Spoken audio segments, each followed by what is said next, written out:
Hello everyone, my name is Shubham Saga and today we'll do 50 most important current affairs of art and culture as well as society part 1. So there'll be 4 parts in which we'll be covering all the 50 most important current affairs, and that will be from June 2025 till April end 2026. So that's why, because May is like, the UPSC pre 2026 is scheduled on 24th May. Ideally, you should cover current affairs till 1 month before, that is 24th April. That is the aim. So by 24th April, fourth part will be done. I have to cover it month by one. So almost 1 year current affairs, and then even the like current affairs which preceded this 1 year and which has interlinkage will cover it. So yes, sir. Let's start the discussion. Art and culture, society. My name is Shubham Sagar. You can connect with me on LinkedIn. This is a Telegram channel where I upload, daily Hindu analysis. I upload those PDFs by 9 p.m. Monday to Saturday, so that you can revise those stuff. Right now, it's fine to summarize all the content, but ideally, you should read current affairs on a daily basis. So those current affairs PDF will help you a lot. Let's start with the first article, 28th June 2025, Puri. Jagannath Yatra, Jagannath form of Vishnu. So this Puri Jagannath Yatra happened, 600 hospitalized due to heat. This article, when I covered on 28th June, next day, 29th June, stampede happened and so many people died in Puri Jagannath Yatra. So remember it becomes important from so many different perspectives. Hospitalization is one thing, death is another. So Lord Jagannath, Lord Balbhadra, Devi Subhadra. So Lord Balbhadra is also Lord Balram, you call it, right? Then there are different terms like Gundicha temple. So what happens in this temple? This is a very unique festival, this Jagannath Yatra. Puri means Puri Jagannath Yatra. Awesome festival. You know what happens? So these gods, Lord Jagannath, Lord Balbhadra, who is Balaram, and he is the god of agriculture and all, strength and all agriculture. Devi Subhadra, sister of Jagannath and Balabhadra. So they will be taken out from Jagannath temple. Then they will go to their aunt's home, which is Gundicha temple, and they will stay there for 7 days. This is a 9 days yatra. On the ninth day, they will come back to Jagannath temple. So Gundicha temple associated with the aunt's home or aunts. It's not aunt. It's not cheaty. It's aunt's home, and this is the end point actually. So from Jagannath, you go to Gundicha, and then you come back to Jagannath. Gundicha temple. Remember what is the significance of Gundicha temple? They can ask you. Gundicha temple is associated with which particular festival and yatra. So you have to keep that point in mind from different regards. Then this whole thing which we are reading about Puri Jagannath Yatra, it is important from Kalinga architecture perspective, which is a subset of Nagara style of architecture. In Nagara style also, you have different types of architecture in different regions. So you have Shikhara in Nagara style, right? And then in Dravida style, you have Vimana. Shikhara in Nagara style, in Kalinga architecture, it is known as Duela. And then you have duel in different architectures. Like, you have duel over Garbhagriha, which is Sanctum Sanctorum, where your main deity is placed. Sanctum Sanctorum. There is a C here, guys. My handwriting is like a doctor. C, Sanctum Sanctorum. So Garbhagriha, main deity. So then it is known as Rekha Duela. So if you have, this whole Shikhara over Mandapas, let's say, then you have Pida Duela and then Khakra. Here also there are different types of Mandapas, Ardha Mandapa, Mukhya Mandapa and all. And Mandapas in Kalinga architecture, they are known as Jagmohanas. So these are some terms which you have to keep in mind. Where is Dwell architecture performed? Or, Dwell architecture is a unique feature of which kind of architecture? Kalinga architecture. What is Dwell? Basically the name of Shikhara. The whole architecture in itself is known as like Rekha Dwell, Shikhara over Garbhagriha. Then Pida Dwell Rekha means Shikhara over Jagmohanas or Mandapas. Nagara style, it's a subset of Nagara style. They can give you it's a subset of Dravida style or Vishara style. That would be wrong. So keep these points in mind. And again, Jagannath temple is an example of Kalinga style of architecture. Nagara style, East India, Odisha style or Kalinga style, it is also known as. Shikhara here is called as Duel, which we have discussed. Mandapas, Jagmohanas. These are important thing, guys. Static and current affairs, they are coming together. So you have to keep these points in mind and become a very good boy and or very good girl, not and or. So let's solve these questions. You can pause me right now and you can try to solve these questions and become a just try to solve this question. I love you guys. So Balbhadra, Lord Balbhadra, he is the elder brother of Lord Jagannath and symbolizes strength and agriculture. Wow. Gundicha temple is associated with which of the following traditions? Pause me, choose the best possible option. What according to you can be the best possible option here? The answer is the end point of Rath Yatra procession. B. Let's move on to the next article published on 1st July 2025 related to Hool Divas, Hool Rebellion, Santhal Rebellion, Sidho Kanu. So from various aspects, this article is important. Multiple questions have been asked on Hool Divas, Santhal Rebellion 1855. Hool Divas, Santhal Rebellion. Leaders, Sidho Kanu. What is the thing here? So there are to and fro talks going on. People like police resorted to lathi charge and fired tear gas on the tribal people who have assembled there to celebrate this thing. Police used lathi charge tear gas to disperse protesters, villagers protesting in Bhognadi. This is in Sahibganj district. This is the birthplace. This is supposed to be the Bhognadi, Sahibganj district, Jharkhand, is the birthplace of tribal leaders Sidho and Kanu Murmu, who led 1855 Santhal rebellion. Hul means rebellion. Hul, there are different meanings of Hul. Basic meaning is rebellion. Protest led by Sidho Kanu Hul Foundation. They were saying that district administration dismantled their separate stage and denied them permission to observe Hul Divas. So all these things are going on. Remember, Hul Divas, it is the other name of Santhal rebellion. Like you have Ulgulan. UPSC has already asked questions on Ulgulan, which is associated with Munda rebellion. So all these points are not only important, really important. Oh my god, guys.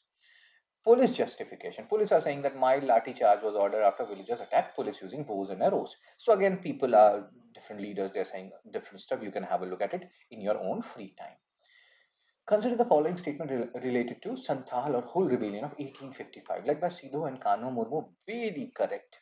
Rebellion directed against British colonial authorities. I mean, that's really correct. So the term Hul in Santhali language means land acquisition. Wrong. Rebellion, not land acquisition. So third is really wrong. So the answer is A, 1 and 2 only. Wow.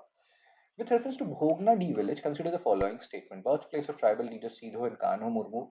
You can pause me and you try to solve it on your own. Don't just see what I am saying and all. Try to solve it on your.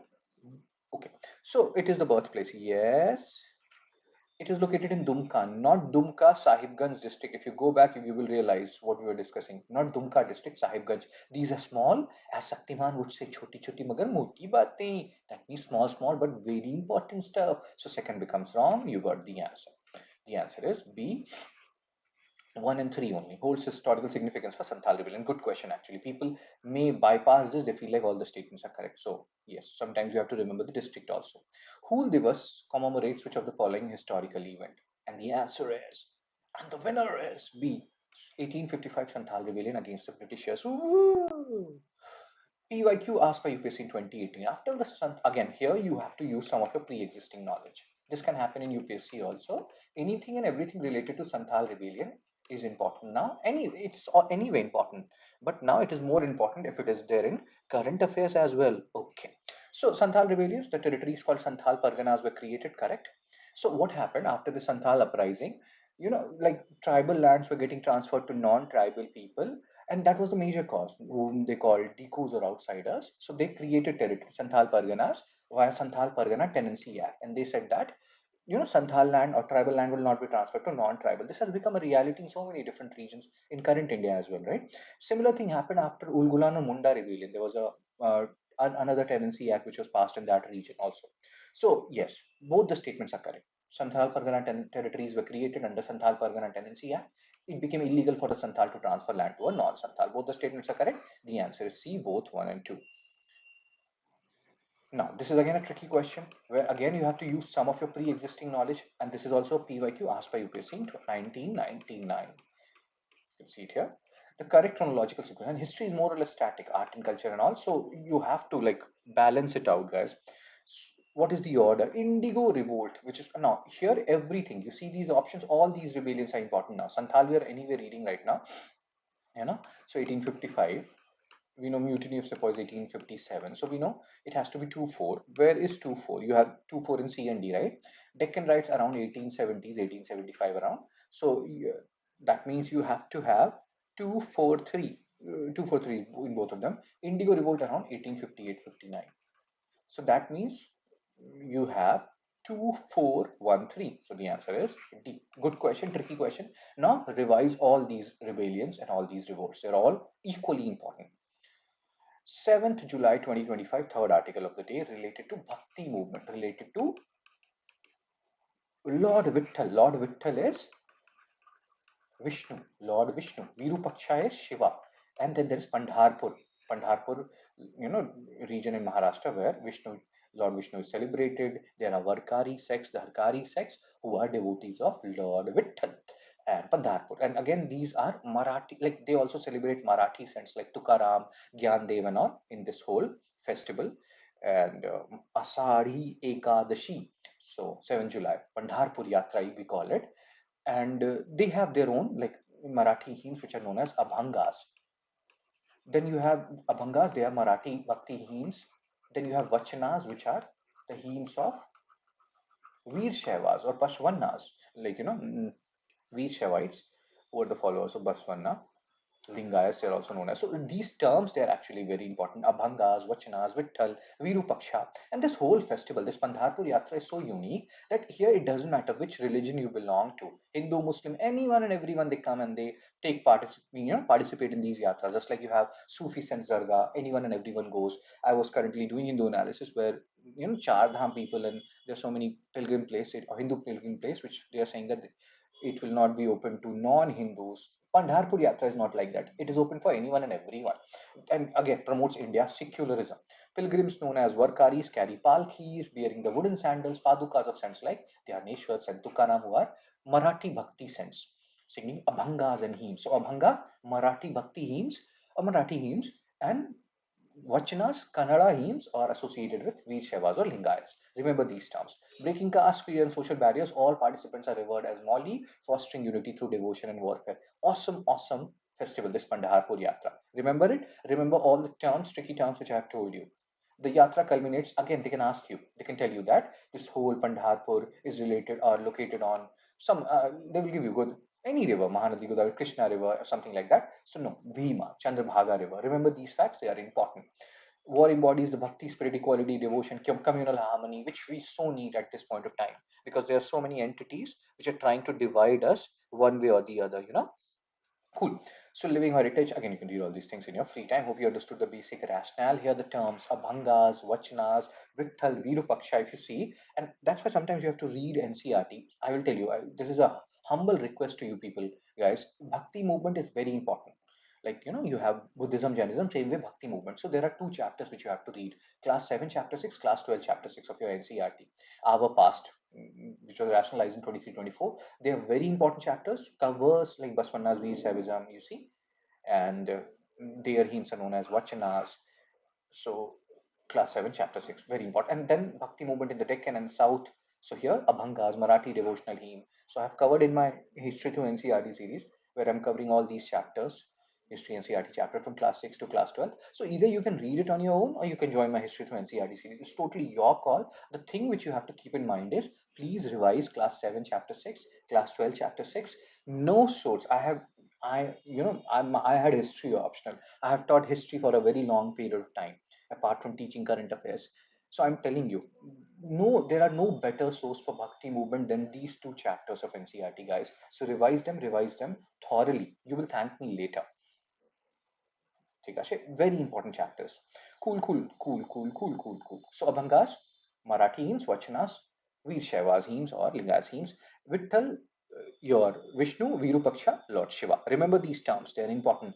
You hear them Virupaksha even in Vijayanagar kingdom. Abhangas and Vachanas are best described as regional devotional poetic forms. Then this particular MCQ. You have Abhangas, you have Vachanas, you have Tukaram, you have Baswanna. Now have a look at them and try to solve this particular question.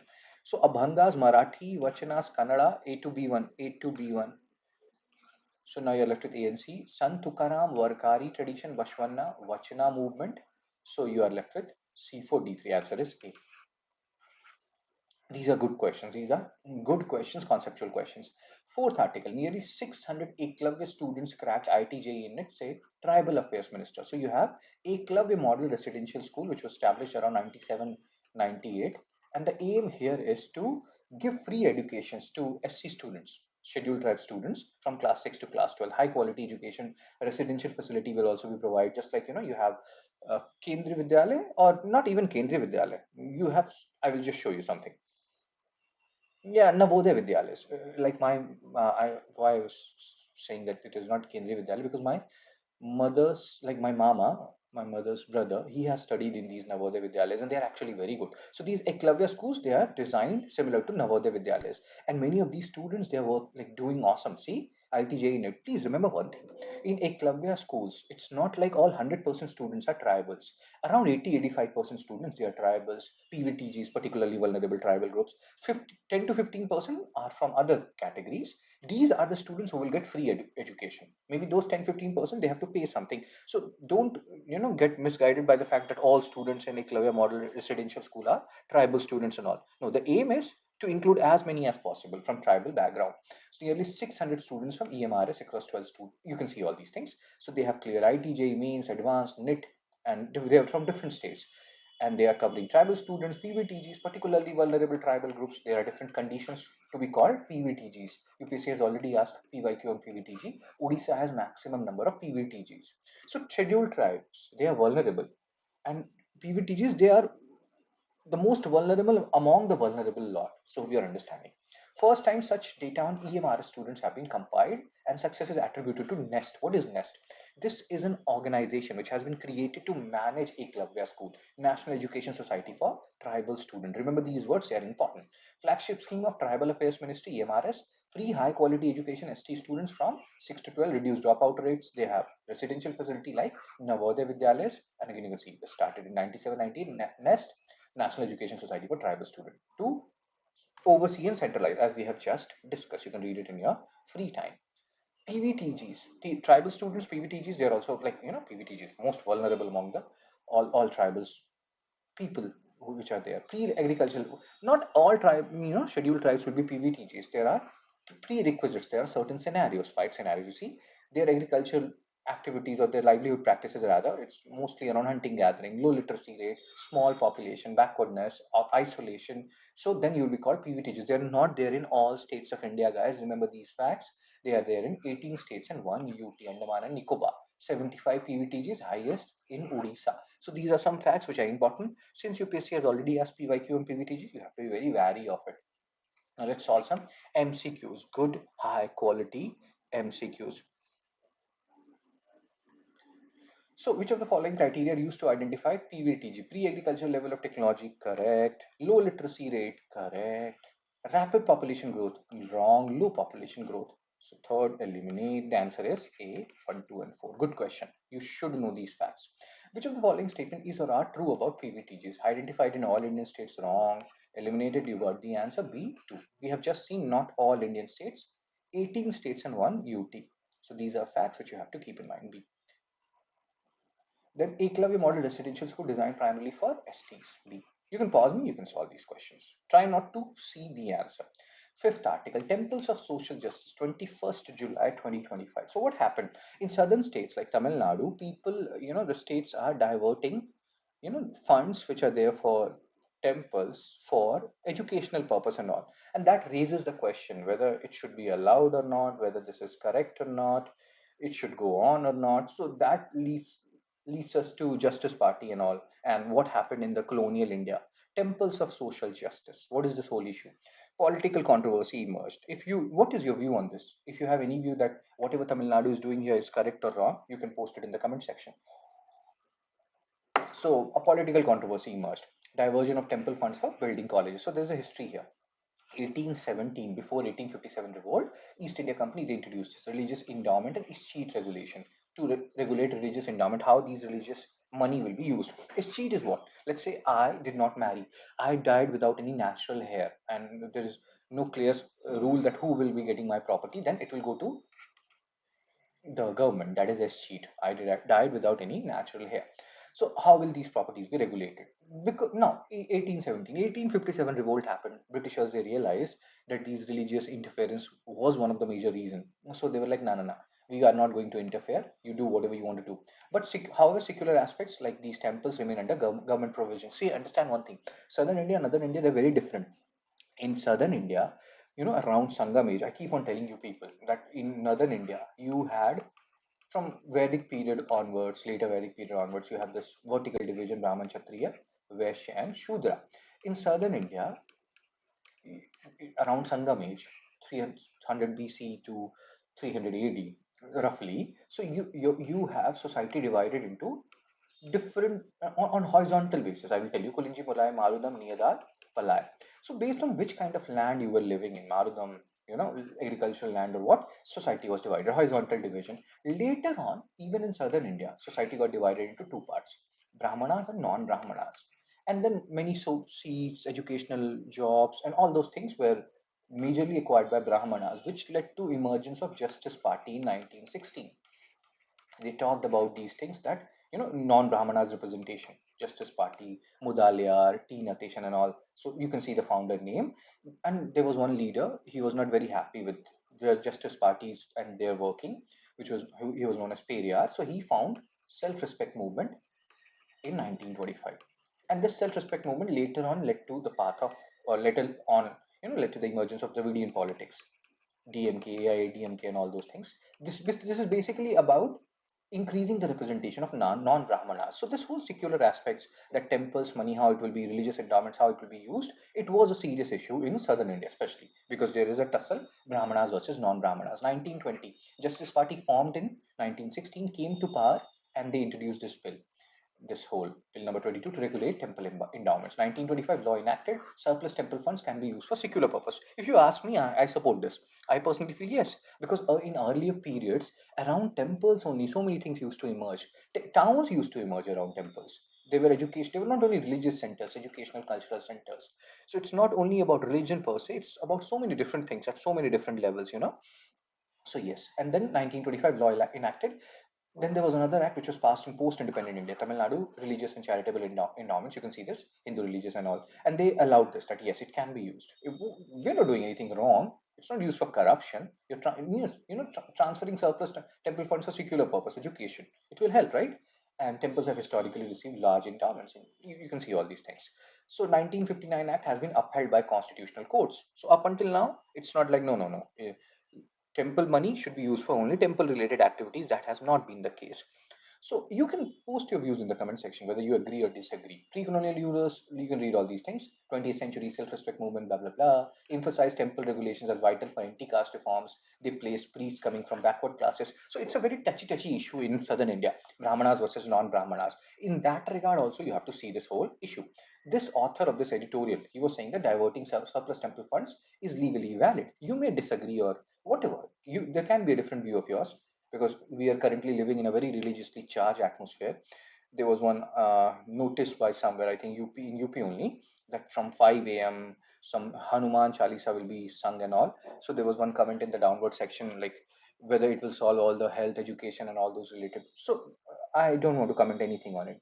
I love everyone. I love Yogi Adityanath. I love Vin Diesel. I love Modi sir. I love Amrish Puri. I love Nayak movie. I love everything. So yeah, I have no views on that. It's totally up to you. The concept of escheat in colonial endowment laws refer to a property without a legal heir reverting to the state. B. Remember these terms; they are actually important. Escheat. Justice Party was primarily focused on what? And Justice Party self-respect movement. Remember these terms; they are really important. Not just important, but very important. So promoting non-Brahmin interest and social justice is the answer, guys.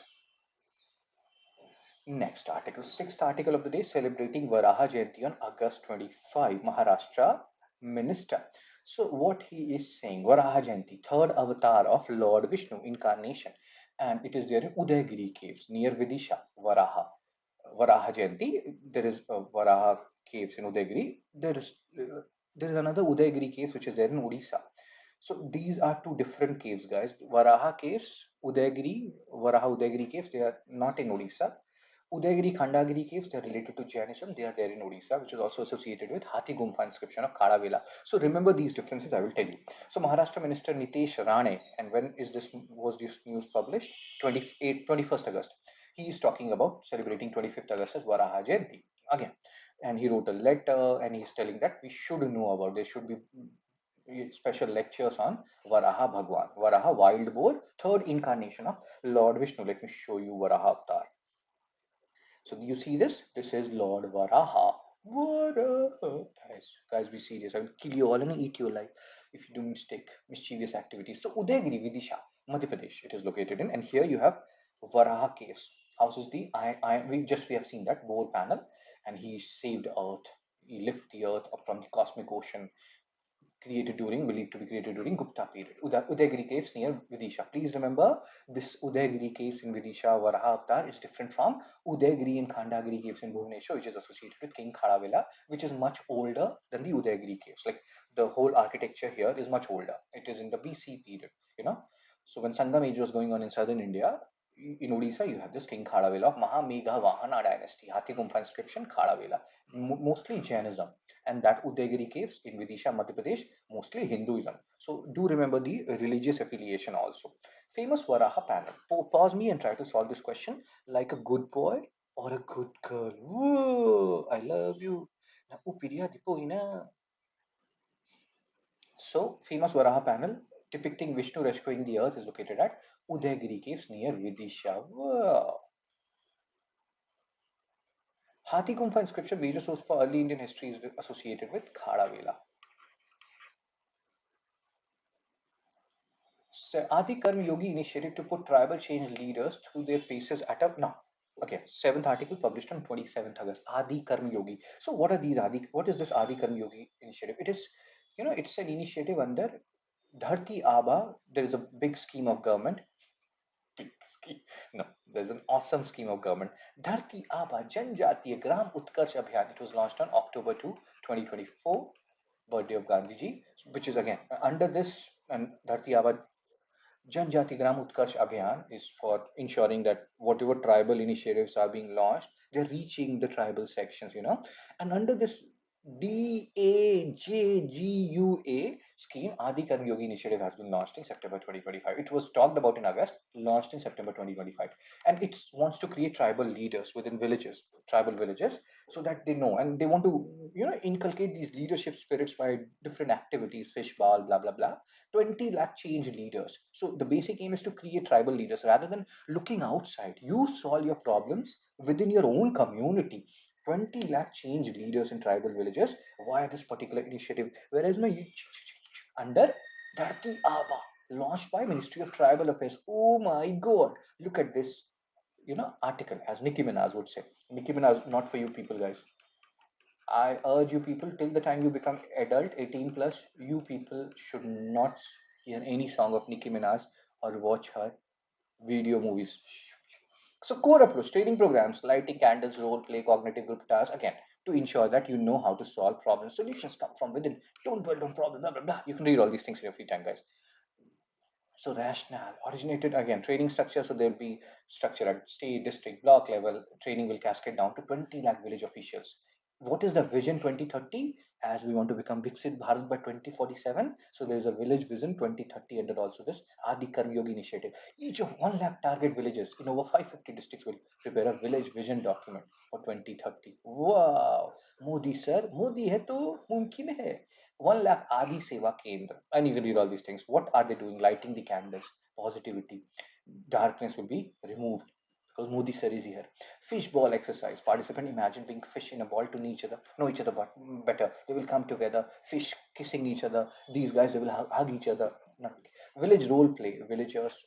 You can read all these things. Hope you understood. So again, participatory decision making, creating leaders, promoting decentralized governance, blah blah blah. Dharti Aba Janjati Gram Utkarsh Abhiyan 2024 October.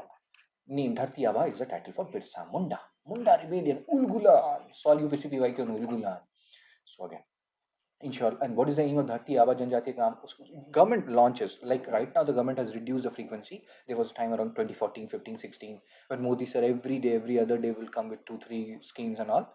That solid waste management rule 2016, plastic waste management rule 2016. They're like, oh my God, I'm not feeling very good. Let's launch 2, 3 schemes today to ensure last mile delivery of these schemes in tribal areas. Participatory development, that is the basic aim of Adi Karmayogi. Oh my God.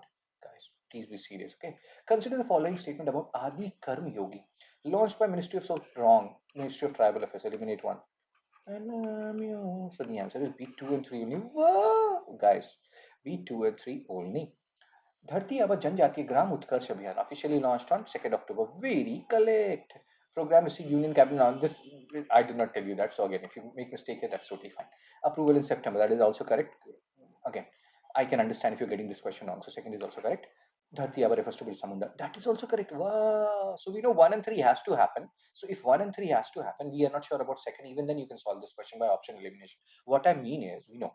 I've told you this. First is known to you, so you will eliminate C. Second, you are confused. Keep it in the loop. Third, you know, we have just discussed Birsa Munda. So 1 and 3 has to be there. There is only one option which contains 1 and 3. So you're like, in exam, rather than cursing me that, sir, you did not tell the second statement, if you read options carefully, you'll be like, oh my God, sir is such a cutie pie. Who is a good boy? Shubh sir is a good boy. Guys, don't kid around. He'll kill you all. So like, share, and subscribe, guys. Spread the word. If I'm adding to your knowledge base, you can also donate at this number. If you want this PDF, you can also send me a WhatsApp message at this particular number. Oh my God, 8th article. I love you, guys, guys, guys. There's a song. There was a song in our time, guys. I love you, na Upiriyadi Poina. I love you, na Pranam Poina. There was an actor. You don't know that actor, Allu Arjun. There was a movie of his, and that movie was known as Arya. Arya. So NGO Educate Girl wins Raymond Magsaysay Award. So Raymond Magsaysay Award instituted in 57. The award started from 58. So they can give you both these years, 57, 58. Don't get confused about it. Named after Raymond Magsaysay, seventh president of the Philippines. Philippines. Region covered. This is the Nobel Prize of Asia, guys. And they are giving you, like, I think Ravish Kumar sir, he has also got it. Greatness of spirit, transformative leadership, selfless service, gratitude, leadership. You can read all these things. And covered in Asia. It's not like they will give people from Europe the award. And now our NGO. This is the first non-profit NGO from India which has got this Raymond Magsaysay Award. What is the name? Educate Girls. They are educating girls, especially in Rajasthan. Raymond Magsaysay Award. One of the three winners. The other two are from Maldives, Shahina Ali, Philippines, FR, Flaviano, Antonio, and Villanueva. So my Philippine friends who are preparing for UPSC, pardon me for the pronunciation part. So works to address, you can read all these things. Safina Hussain, who is the founder of this Educate Girl, she's very happy because this is the first Indian non-profit Educate Girls. Remember this? Very important. How important? Really, really, guys. Now, if we see this question, educate girls, Chepandi's this question. Chepandi's means try to solve this question like a very, very, very good boy or good girl. So, it is the first non-profit organization. Correct. Started its works in Rajasthan. Correct. Now, we thought works for female education. Primarily works, these statements are generally correct. So the answer is C, 1, 2, and 3. Raymond Magsaysay Award is sometimes seen in the news, named after former president of Philippines. Correct. Correct. Now just check third. Forget about second. Instituted in 57, 58. Yes, correct. 57 instituted. 58 they started giving the first award. So the answer is C, 1, 2, and 3. 26 June 2025, pilgrims visit Mount Kailash Mansarovar after 6-year wait. Mount Kailash, the abode of Shiva, where like the significance is huge of Mount Kailash. Mansarovar lakes. So rather than climbing Mount Kailash, people do circumambulation. Circumambulation. Circumambulation means gumi gumi gumi. Gumi gumi gumi gumi prem divani gumi. No, it's not bunny bunny bunny bunny. So gumi gumi means going round and round and round around this Mount Kailash. That is circumambulation. You even do that in temples. You have Garbhagriha and you do gumi circumambulation. So circumambulation you do of Mount Kailash, which is also known as Kara or something. So that is one thing. And in Mansarovar Lake, they take dip to cleanse their sins. You do all kind of sins in your life, and then when you want to get rid of those sins, take dip here. Rather than not doing sins, this is a better way, right? No. So yeah, Mansarovar. Now there are two ways of going to Kailash Mansarovar. Obviously, if China allows it, it is in Tibet region. So one, you go through this Lipu Lake Pass, which is shorter, but it's very difficult. The other is if you go through Nathula Pass, which is longer but much easier. So do remember this Lipu Lake. Where is Lipu Lake? Where is Nathula? These terms are very important. Now it has been allowed. It has been allowed in 2025 after a very long period, and Chinese tension, COVID scenarios. So 6-year pause. Group of 36 Indian pilgrims, they resume Kailash Mansarovar Yatra. Mount Kailash, Mansarovar, Hinduism, most sacred sites. They are also associated with Buddhism and Jainism to a certain extent. But yes, in Hinduism, very, very important. So again, this is good to promote India-China cooperation at social level. And all you can read all these things in your free time. It happened like decision was made in Kazan. Kazan is in Russia. Russia. And okay, Kailash Mansarovar. First group consisted routes include Nathula, Sikkim, Lipu Lake, Uttarakhand. Remember the places; they are important. I've told you. Nathula Pass, Sikkim, longer but much easier to go. You can go via bikes and all. Lipu Lake Pass, shorter, but you have to do trekking and all, and that too tough trekking. So yeah. Consider the following statement regarding Kailash Mansarovar. Yatra was resumed in yeah, the first is correct. So first is correct. That means you are left with A and D. Just check second. Pilgrim site located in Nepal, not Nepal, Tibet. Second is wrong. The answer is D, one only. See, we did not even need to check the third one. Ministry of Tourism, not. External Affairs is the nodal agency. Here again, you have to use some of your pre-existing knowledge to solve. Because you can understand, this is not in India, right? So tourism can do things mostly inside India. You need to involve defense or external. So here, external affair is involved. Cool, cool, cool. D is the answer. Then Kura or Parikrama associated with Kailash Yatra is circumambulation of Mount Kailash by foot. See, that is the Gumi Gumi Gumi of Mount Kailash. Next article, 10th article, 12th July 2025. Maratha fort gets gets UNESCO heritage tag. So UNESCO World Heritage List 44 sites from India, and this is the 44th up until February 2026, guys. Maybe you watched this video just before pre, and you are like, oh my god, now there are more sites, so that can change. But up until February, you have 44 sites. The 44th is this Maratha forts, 12 forts, 11 in Maharashtra and 12th in Tamil Nadu. Ganji is Banyan. No. So let's focus here. No, not this. So total World Heritage Sites in India as of February 2026 is 44. 36 culture, 7 natural, 1 mixed. Mixed is Kanchandjunga. What is mixed? Cultural means historical significance, Taj Mahal, pyramids and all. Natural means flora and fauna beauty, Great Barrier Reef, Kaziranga. Mixed both. Kanchandjunga in Sikkim, Kanchanjunga. So only one mixed heritage site. New edition Maratha, it is cultural site. So remember these facts and figures and become really good boys and girls. So UNESCO World Heritage Site list, and this Maratha heritage, Maratha rulers, how they used to do guerrilla warfare and all. Salher, Sivneri, Lohgarh, Khanderi, Rajgarh, Raigarh, Pratapgarh, Suvarna, Durg, Padhala, Vichet, Durg, Sindhu, Durg, Jinji.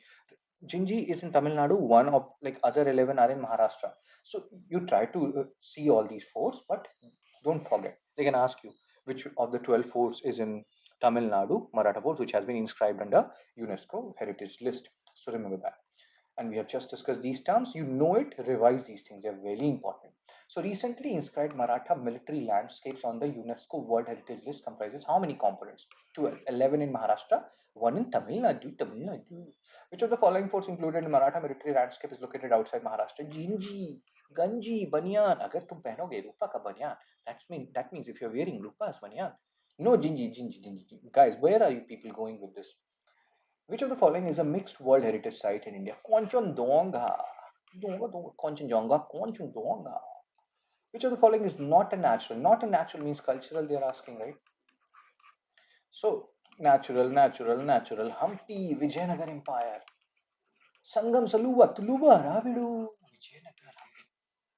I love 11th, 12th July, India to host Manuscript Heritage Conference. So again, preservation of the government has launched, or India has launched a scheme which is known as Gyan Bharatam scheme, which is about preserving our manuscripts, old manuscripts. And this whole thing, this Gyan Bharatam mission, is it is a part of National Mission for Manuscripts.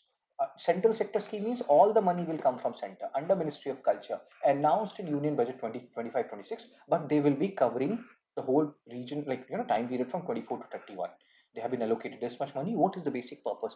Preserve our manuscripts, ancient manuscripts, conserve it, you know and for that, budget allocation has happened. Do remember in which budget it was launched? You may get confused. Launched in 25-26, but the scheme is spanning from 24 onwards only, retrospective to a certain extent. Like even our PM Kisan scheme launched in 1 month, and it was said that it will be applied from earlier. So that can happen. Retrospective missions are reality. Gyan Bharata mission. Under this Gyan Bharata mission, India will host this manuscript heritage conference where we'll be seeing, we'll be showing our heritage. We'll be looking at different important manuscripts and other things from different parts of the world. Gyan Bharatam scheme, and it is coinciding with September 11th. See, Swami Vivekanand Chicago address, where he reinvigorated Hinduism, reinvigorated our culture. So yeah, Service of Jiva is worship of Shiva. Shiva events planned. Exhibition of Indian manuscript, displays of manuscripts listed in UNESCO's Memory of the World. What is the aim? Now they can ask you. Memory of the World initiative is associated with UNESCO, WEF. So remember this, UNESCO. What is the aim of Memory of the World initiative? Again, they are also trying to preserve manuscripts, important manuscripts, not only in India but on global level. In UNESCO Memory of the World, I think there's one Natya Shastra. It is also a part of it. There are other important Indian manuscripts which are part of UNESCO's Memory of the World. Natya Shastra is one of them. Bharat Muni, based on dramaturgy. Natya, Natya, Nitya, Nritya.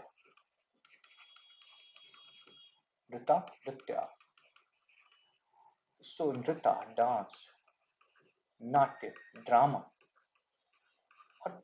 I was supposed to write drama. Nitya is dance plus drama. Oh my god. So you're dancing and then your facial expression is also saying stuff. Dance plus drama, Nitya. So yeah, Natya Shastra. UNESCO Memory of the World. Remember, Memory of the World associated with what? Gyan Bharatan Scheme, Central Sector Scheme, Ministry of Culture, subset of NMM, National Mission for Manuscript. Spanning period, in which budget it was launched? What is the aim? Preservation of manuscripts. Consider the following statement regarding the 2025 International Manuscript Heritage Conference. For that, if for answering this question, you have to have a look at all these things clearly. So try to see this. Coincides with second is correct. Being held at the Gyan Bharata Mission, correct. You're left with 2 and 3. Held in Varanasi, not held in Varanasi, Delhi, guys. You feel like Banaras and all.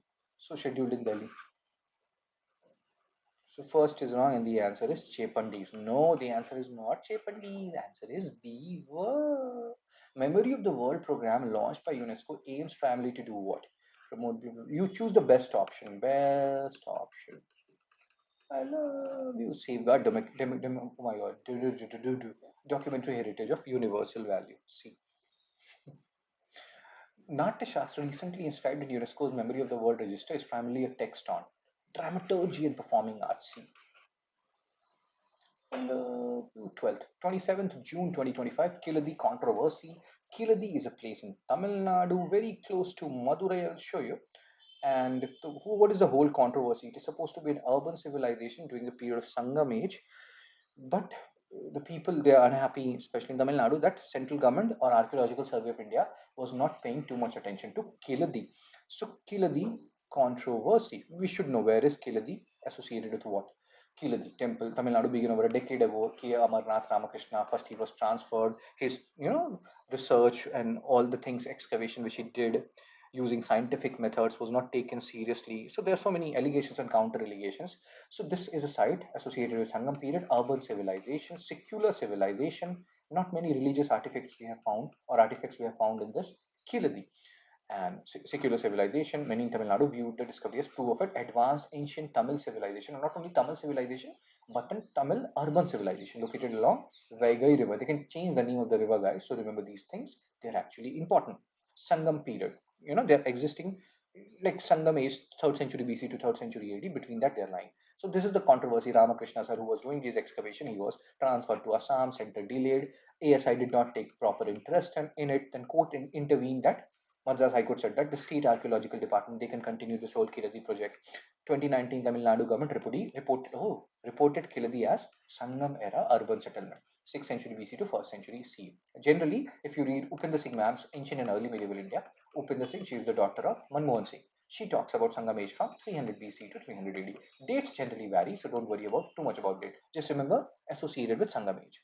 New museum has been established. Remember Keeladi, where it is located, on which river, urban civilization, secular civilization, all these things. Sangam age. UPSC loves to ask questions on Sangam age. So your work, read about Chola Chera Pandyas of Sangam age, their port towns and all. Very important.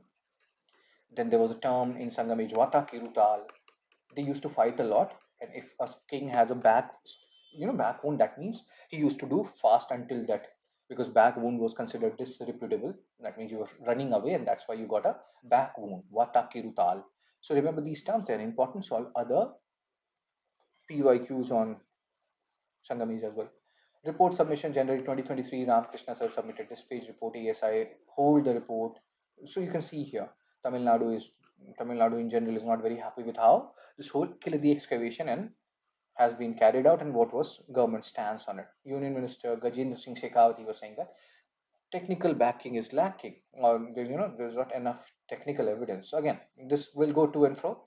What is important from exam perspective is these things, which you will understand via when you're solving these MCQs and PYQs. So Keeladi associated with Sangam period. PYQ UPSC 2023. Which of the following explains the practice of Vata Kirutal as mentioned in Sangam poems? Revise Sangam age, guys. Revise it thoroughly, like a good boy or girl. Whoa. So Vata Kirutal is king defeated in a battle committing ritual suicide by starving himself to death. D is the answer. MCQ with reference to Keeladi excavation site located on the banks of Vaigai River. Correct. Carbon dating suggests they belong to Sangam age. Correct. Religious symbols extensively not secular civilization according to current findings. So A. Let's move on to 13th most important current affairs out of 50 most important current affairs of art and culture and society. Oh my god, oh my god. On 90th birthday, Dalai Lama reaffirms commitment to serve sentient beings. So sentient beings just does not mean humans, people, like entities which can breathe, animals and all. So he will serve it. He's saying that this whole Lama concept will continue, guys. Just give me a second. I love you. Dalai Lama. Lama. See, this whole Dalai Lama, sir, there's a concept in Vajrayana Buddhism. Lama is a meaning of Lama is teacher, guru. So in Vajrayana, there are they say that in Vajrayana Buddhism there are two types of truth: conventional truth and ultimate truth. Conventional means what we can perceive from our external senses, whatever we are seeing right now. And ultimate truth is when your senses are awakened. Once you get in touch with a Lama or a Guru, once your senses are awakened, then what you realize, that is the ultimate truth. Two kinds of truth in Vajrayana Buddhism. There's a concept of Guru who is known as Lama. So Dalai Lama, form of Vajrayana. Vajrayana in turn many people believe is a form of Mahayana Buddhism. They believe in Bodhisattvas and all, which is a concept of Mahayana, not Hinayana, which is also known as Theravada, revised Buddhism. If you Google me on YouTube also, you will find many awesome videos on Buddhism done by me.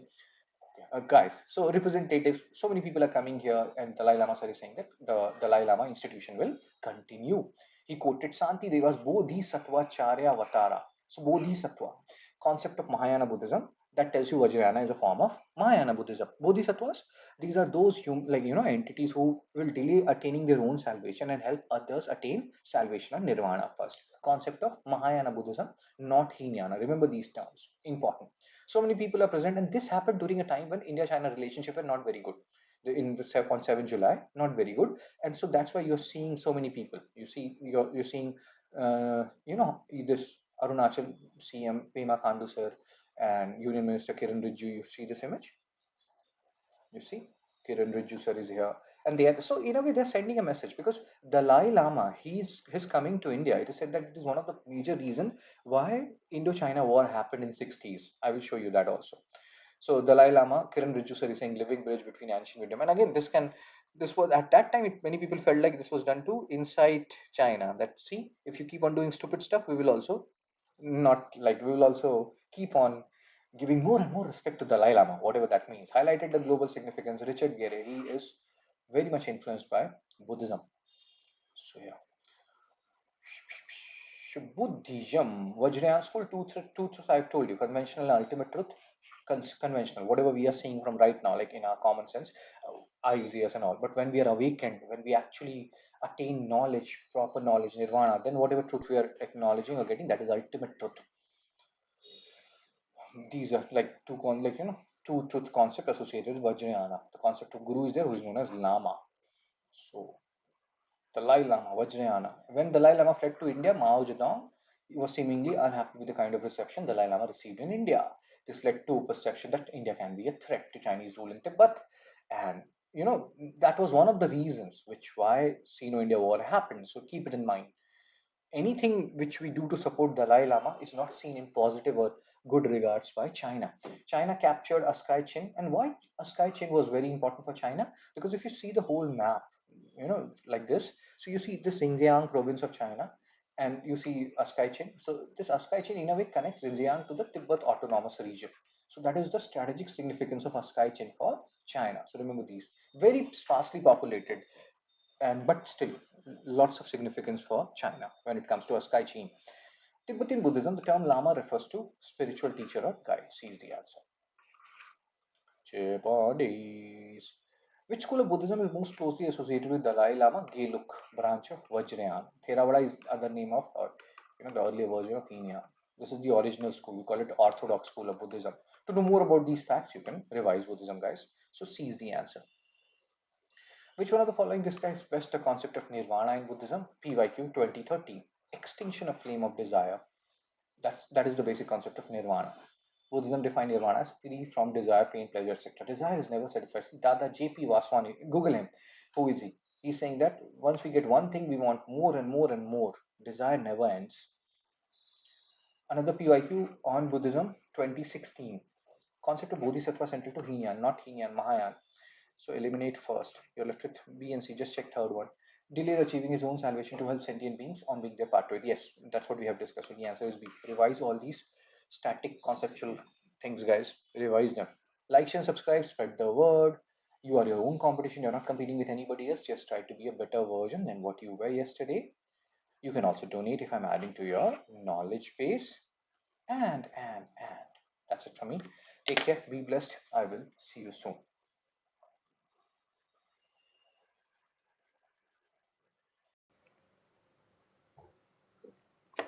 Hello everyone. So today we have to do Art and Culture Society Part 2. So let's start without wasting any time. Let me check everything is fine. Japanese. Yes, everything is fine. So Art and Culture and Society Part 2. In Part 1 we have discussed 13 articles, right? So we'll start from the 14th article of the day. My name is Shubham Saga. You can connect with me on LinkedIn and become a really good boy or really good girl. And again, this is my Telegram channel, guys. So I share Hindu analysis PDF in this Telegram channel at 9 p.m. Monday to Saturday. So you can join it. Guys, let's be serious. 14th article, Karnataka caste census, Lingayat, Pancham Sallis, decide on nomenclature. So Lingayat, class 7, chapter 6, class 12, chapter 6. We are talking about NCRT here. They talk about Lingayats. They emerged as as a result of the Bhakti movement. They challenged caste hierarchy. They challenged the treatment of women and all. So like there is a book called Manuscript, which is a Hindu text which talks about how women should be punished periodically so that she doesn't harbor any evil thoughts. So again, Veer Saivism, Baswanna, he was the founder of Veer Saivism or Lingayats. They are sometimes used synonymously, and they were the followers of Shiva, Linga worship they used to do. But there are some differences between Veer Shaivites, Lingayats, and normal Hindu people. Like, what is the difference? Like in normal Hinduism, we do cremation, right? We cremate the dead, right? But in the case of we Shaivites or Lingayats, they bury the dead because they feel like once on death, the devotee will be united with Shiva and will not return to the world. So they bury the dead. So now talks are going on where in Karnataka, there are different sects of Shaivites or Lingayats who are saying that they want a separate religion. They don't want themselves to be considered under Hinduism. And that's why they are in news. Remember it? Shaivites, their songs, etc., are known as vachanas. On the other hand, when you talk about Marathi hymns, Bhakti hymns, they are known as Abhangas. So these are some important terms. You have to keep it in mind because Bhakti movement and Sufi movement anyway is very important.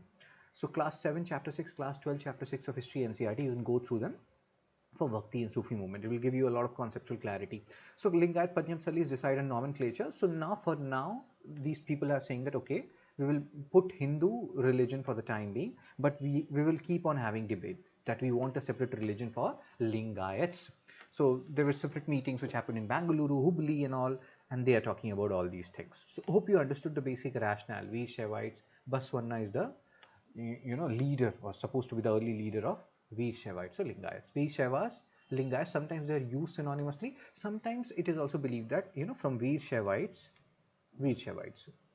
worshipper of Shiva, Lingayats emerged, and from those Lingayats, you have these Lingayat, Pancham Salli, etc., different subsects, they emerged. Do remember these terms, guys, Vachanas, Abhangas, they are associated with whom?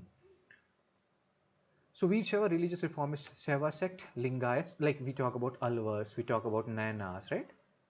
So Nayanas, Shiva worshipper, Veer one type of Nayanas, and from that Veer Lingayats emerged, which is a part of Veer movement, and they are all both like they are considered in the Hindu umbrella.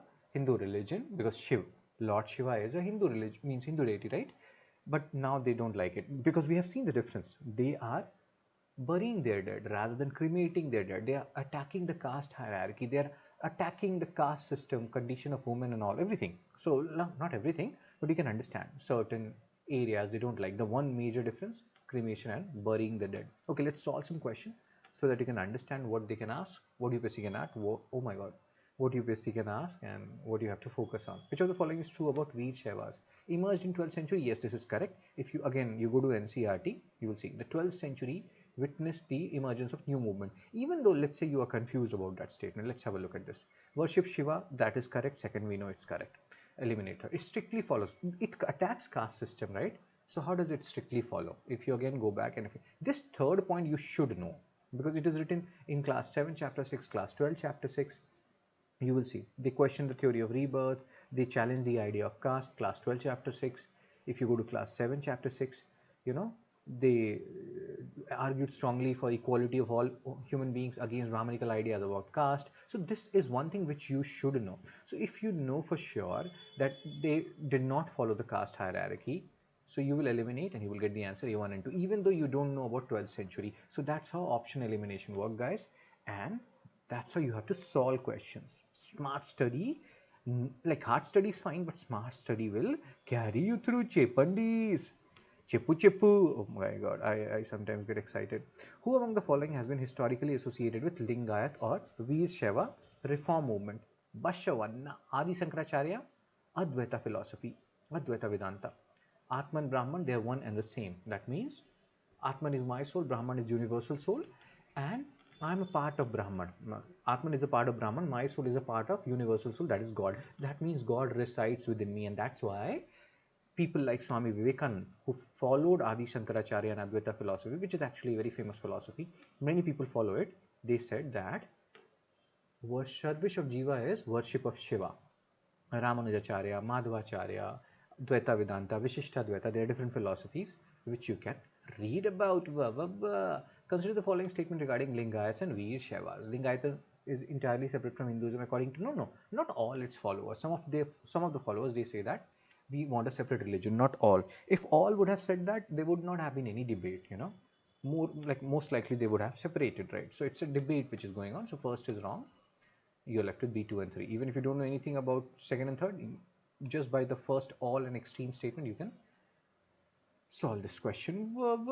Next, 15th article, 19 September 2025. Lothal National Maritime Heritage Complex. It is in news from a long time period. Lothal is a Harappan site. You see this? It was a port town during Harappan period, and now the Indian government, they want to recreate that port town via NMHC, National Maritime Heritage Complex. When you see this particular map, guys, Ahar, Kaitha, Banas, these are contemporary Chalcolithic culture of Harappan civilization. Harappan civilization, they were urban, and these areas they were rural. You have to do study of Dholavira, Kali Bangan, Rakhi Gadhi. All these are very important means Harappan cities. Ropad, then Mohenjo-daro, Ladki Parvat ki yaro. Guys, please see this. So Mohenjo-daro, Nosado, Mehergarh, Harappa, all these places they become very important. Chanhu-daro. So yeah. Why Chanudhado? Because generally what happens, you have upper citadel, upper town, lower town in Harappan civilization. But in Chanudhadu, I don't think there is any such demarcation. Like there's no upper and lower town. There's only one kind of a demarcation. So yeah. And then I think Dholavira is one such place where you have 3 stages: upper town, then middle town, and then lower town. So these things are there, and you have to keep it in mind. So yes, sir, Lothal National Maritime Heritage Complex, keep it in mind. It is in news, it's in current affairs. Modi sir is inspecting NMHC site and all these stuff. Lothal, port town. NMHC projects too, they want to recreate that port town. And Modi sir is personally very interested in this project, so Lothal become really important. Lothal important site. They can even ask you, what is the NMHC center? So that will be Lothal. They will give you Dholavira, this and that.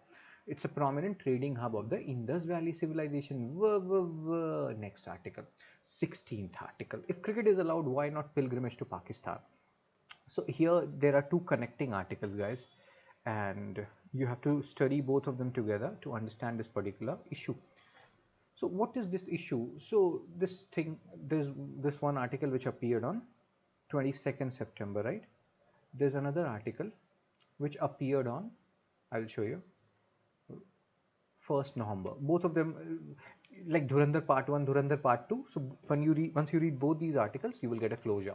So in this first part of Sikh people, they are unhappy. They are saying that India and Pakistan, they can play cricket matches, but when it comes to going, like, going to Nankana Sahib and Kartarpur Sahib, why we are not being allowed? Nankana Sahib, it's a place in Pakistan again, birthplace of Guru Nanak Ji, birthplace. And then you have Kartarpur Sahib, where he spent his last years. Kartarpur Sahib is very close to India-Pakistan border, so you can go and you can come the same day. So you don't need visa, etc. And Nankana Sahib is somewhat far, so you have to take visa. Government has, like, closed both of them, that you cannot go to even Nankana Sahib, you cannot go to even Kartarpur. Do remember, no visa required for Kartarpur, because it's very close and you have to come same day. You cannot spend the night there. So these things, they are important. Kartarpur, last days Guru Nanak Ji spent. Nankana Sahib, birthplace of Guru Nanak Ji. First of all, let's do a comparative analysis of Nankana Sahib and Kartarpur. So Nankana Sahib and Kartarpur, which is also known as Darbar Sahib. Nankana Sahib, birthplace of Guru Nanak Dev. They can even ask you, they can confuse you that it is the birthplace of Guru Gobind Singh Ji, this and that. So don't get confused by that. And Darbarpur Sahib or Kartarpur Sahib, last year's. This Kartarpur Sahib, very close, like it's near India-Pakistan border. You have to come the same day, no visa required. You may see visa free. Nankana Sahib, birthplace, 75 kilometers inside Pakistan, so you have to go a lot, a lot deeper, and that's why you need visa. So this whole Darbarpur Sahib, Kartarpur Sahib, inaugurated in 2019. On the other hand, Nankana Sahib, people are going even when India-Pakistan 1971 war, etc. was going on. Even then, they have been going to that place. So, okay, hope you understood the basic rationale. Now let's come back. So this first article is the frustration which you're seeing from people of Punjab, that if India-Pakistan match can happen, why they are not allowing our jathas, Sikh pilgrim jathas. So remember these terms, they're important. They can ask you, what does jatha mean? Why they are not allowing us to go? Kartarpur Sahib, when was it inaugurated? 2019. Then it was closed and then it was opened and then suspended again, open, and again this goes on. India and Pakistan, they're unhappy, and again they have every right to be unhappy. There is a dichotomy here. You can play cricket because money is involved, but you will not allow the Sikh pilgrimage to go. And maybe government learned from their mistake and they did something. We'll talk about it in the second part. So yeah, external affairs minister not given any timeline, blah blah blah. Remember this Darbarpur Sahib, which is also known as Kartarpur Sahib, and Nankana Sahib, they are different. MCQ 5. Which of the following statement about Kartarpur Sahib corridor is or are correct? Chipandi, chibu, chibu, chibu, chibu. So it allows Indian Kartarpur Sahib to visit Gurudwara without a visa because it's very close. Yes, sir. First is correct. Inaugurated in 2019. Yes, sir. Second is also correct. It can stay. No, they cannot stay overnight. They have to come the same day. So the answer is A, 1 and 2 only. Third is wrong. Nankana Sahib historically significant. Now here the birthplace, and you will see first birthplace, you will take it. No, it's not the birthplace of Guru Gobind Singh Ji, it's the birthplace of Guru Nanak Dev. C is the answer. Next, second part. Now, because see, almost 1.5 months after, so here they are saying that okay, we will allow people to go. So Sikh pilgrims get visa to travel, so they will go to Nankana Sahib. Nankana Sahib visa is required, Kartarpur Sahib not required, and Kartarpur Sahib still remains shut. So they have opened it for Nankana Sahib, birthplace. People may get confused between Nankana Sahib and Kartarpur Sahib, guys, because you are not Sikh people, so you may get confused. Sikh people, they will never get confused, but you may get confused. So government reversed its decision, blah blah blah, and they were doing to and fro pilgrimage to commemorate Guru Nanak's birth anniversary, blah, blah. We have talked about the difference now. Now you are getting a closure that government is like, okay, you can go to Nankana Sahib, but for the timing you cannot go to Kartarpur Sahib. The ministries were saying because of this ministry we did it, MEA was saying because of MHA we did it, MHA was saying because of states we did it. So they were doing to and fro accusations, and again we will not go there. Kartarpur Sahib still suspended. So yeah. Which of the following correctly differentiate between Kartarpur Sahib and Nankana Sahib? Chepu chepu. Chepu means chepandis. Chepu telsu ledu kadu. I love you. Na upiriyadi. Poina. I love you na pranam poina. Iti kundadi prem ki. Guys, please see this. Nankana Sahib is the birthplace of Guru Nanak. Kartarpur is where he spent his final years. 18th article, 27 September 2025, recall Char Dham project judgment, ex-minister environmentalist to Supreme Court. Char Dham. Here we're talking about Char Dham of Uttarakhand. You know, Yamunotri, Gangotri, Kedarnath, and Badrinath, Chepandis, guys. Don't do chepu. Oh my god, don't do chepu.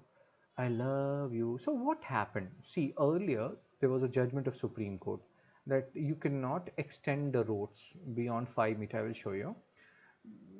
So there was a Supreme Court judgment earlier. Supreme Court appointed expert committee has said that the roads which are being built in these regions, it has to be around 5.5 meters width.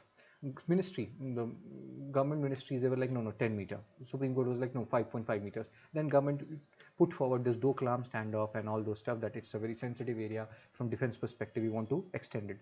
Then Supreme Court was like okay fine 10-meter wide roads. And now Dharauli incident happened in Uttarakhand, many people died. So now people are saying, environmentalists are saying to Supreme Court that please do review your judgment and don't allow widening beyond 5.5 meters. You see what is happening here. Disaster after disaster is happening. Hill slopes and dumping debris, damaging the fragile mountain ecosystem, increasing landslides and all. So please don't extend these roads. Yamunotri, origin of Yamuna, Gangotri. Near here you will see the origin of Bhagirathi, from which Ganga emerges. Kedarnath, Shiva, Lord Shiva, and Badrinath, Vishnu. So remember the deities which are associated with these places, guys. They are really important. How important? Bili. I love you now. Upiriyadi, Hoina.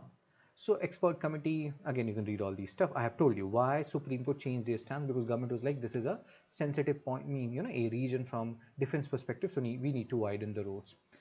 Petitioners say decision has led to these things, Dharali, torrential damage, all these things happen. So let's see what government does or what Supreme Court does. But what is important for us is these things. I have shown you the map, right? So yeah, even if I don't show you the map, these places need no introduction, right? So let's solve MCQ 8. Arrange them from west to east. So the answer is A. Yamunotri, Gangotri, Kedarnath and Badrinath. MCQ 9. Which of the following river originates near Gangotri? Bhagirathi. Kedarnath is primarily associated with which deity? Lord Shiva. MCQ 11. Which of the following factors influenced the Supreme Court to allow 10-meter road widening in 3 Himalayan highways despite expert recommendation? What do you think is the answer? Chepandis? Cheputelsu ledu kadu. Means tell me, I love you na. Upiriyadi poina. Guys, please don't act like kids, guys. Kids. So, Doklam standoff with China, yes, correct. Defense Ministry requirement for troop movement, yes, correct. Increased pilgrimage tourism, no. From defense perspective. So, A is the answer, 1 and 2. Third is wrong. 19th article. Muslim girl performs Kathakali at Kalamandalam. First of all, Kathakali associated, depict like means stories from Rama and Mahabharata, generally performed by male. Later on, very late in 2020, Kalamandalam, they opened doors for girls to perform. And now Muslim girl has performed Kathakali. Great example of India's secularism. As far as Sangeet Natak Academy goes, there are 8 classical dances, guys, these 8. And then according to Ministry of Culture, there are 2 more, like Chow, and then there is another Nitya, something like Gribha Nitya or something from West Bengal. Do look at it. But Sangeet Natak Academy, they say that there are only 8 classical dance. 2 of them are from Kerala, Mohiniyattam and Kathakali. Mohiniyattam, female solo dance. Kathakali generally male performs, and here we are talking about Kathakali, open to girls from 2020, and now a Muslim girl has performed first time. So again, a matter of great pride for us. I love these kind of news. I love India's secularism. I love when things promote unity among us. I love forces which try to divide us. So 16-year-old Sabri became the first Muslim girl to perform Kathakali. Krishna, Vesham role again.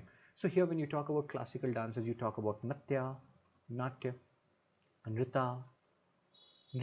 Remember these terms, they are important. So Natya is drama, Nrita is dance, and Nritya is dance plus drama. So these facts are important. So she joined Kalamandalam, and again, this is such no Muslim girl has been admitted before. Anyway, Kathakali is generally performed by males. So female has performed, and that too from Muslim community. She is currently a 10th grade student. So proud of you, Sabri. She is Sabri. Okay. So again, you can see all these things. She received support from her family. Kalamandam only allowed girls from 2021 onwards, and she broke a 95-year-old barrier. Muslim girl performing Kathakali, Bharatnatyam, Tamil Nadu.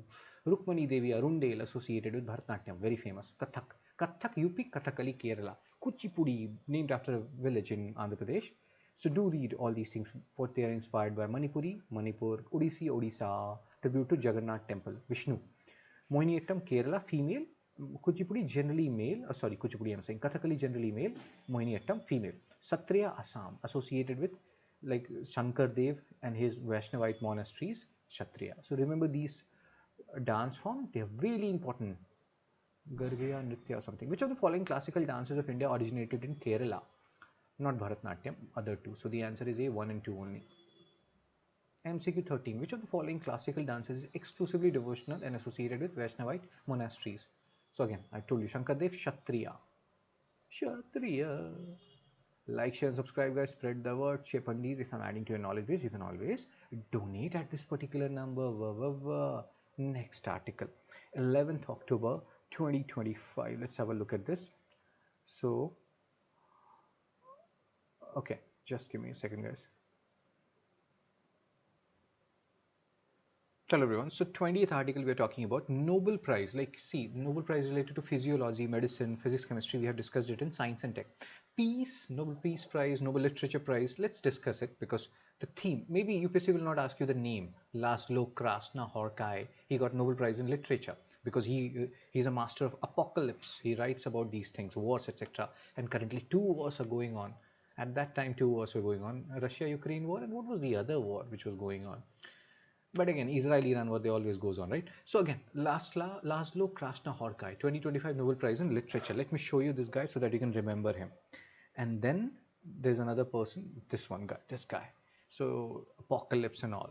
So he writes on that, and currently we are witnessing it in reality. So he's the master of apocalypse. Just remember it. Remember the name, that's it. And his book is Satan Tango, translated into English. Again, there is a filmmaker, Bella Tarr. She adapts several of his work. Not that important, you can forget it. And the other part is Nobel Peace Prize. It has been given to, we'll talk about her as well. Global relevance of awarding Krasna Horkai Nobel Prize in Literature lies in highlighting the importance of apocalyptic and serious literature in a world of conflict. Just remember who got it for which particular theme he or she got it. Nobel Peace Prize 2025 awarded to Maria Corina Machado, and Trump got very seriously angry by that.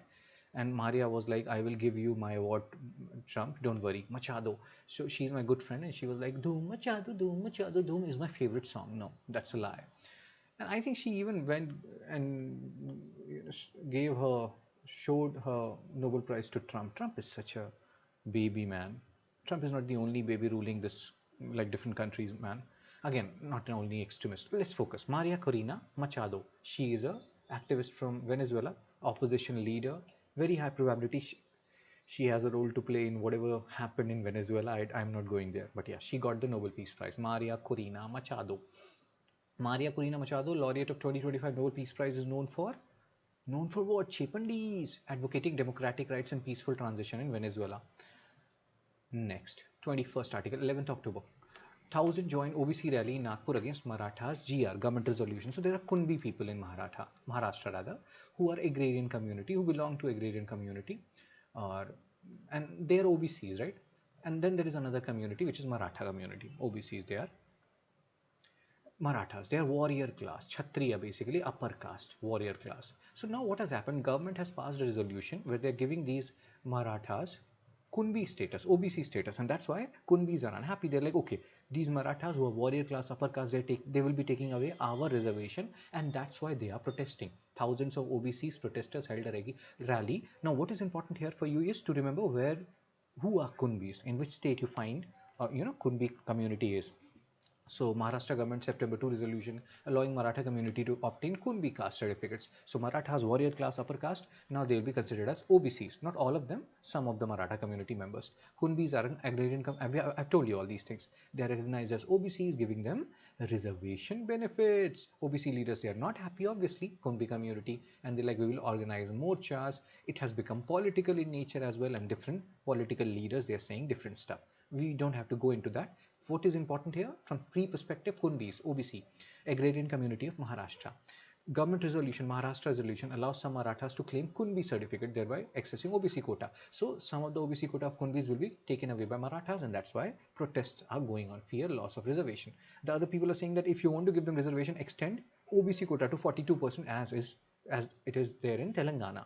So let's see what happens. Important for us: who are Kunbis? Where are Kunbis?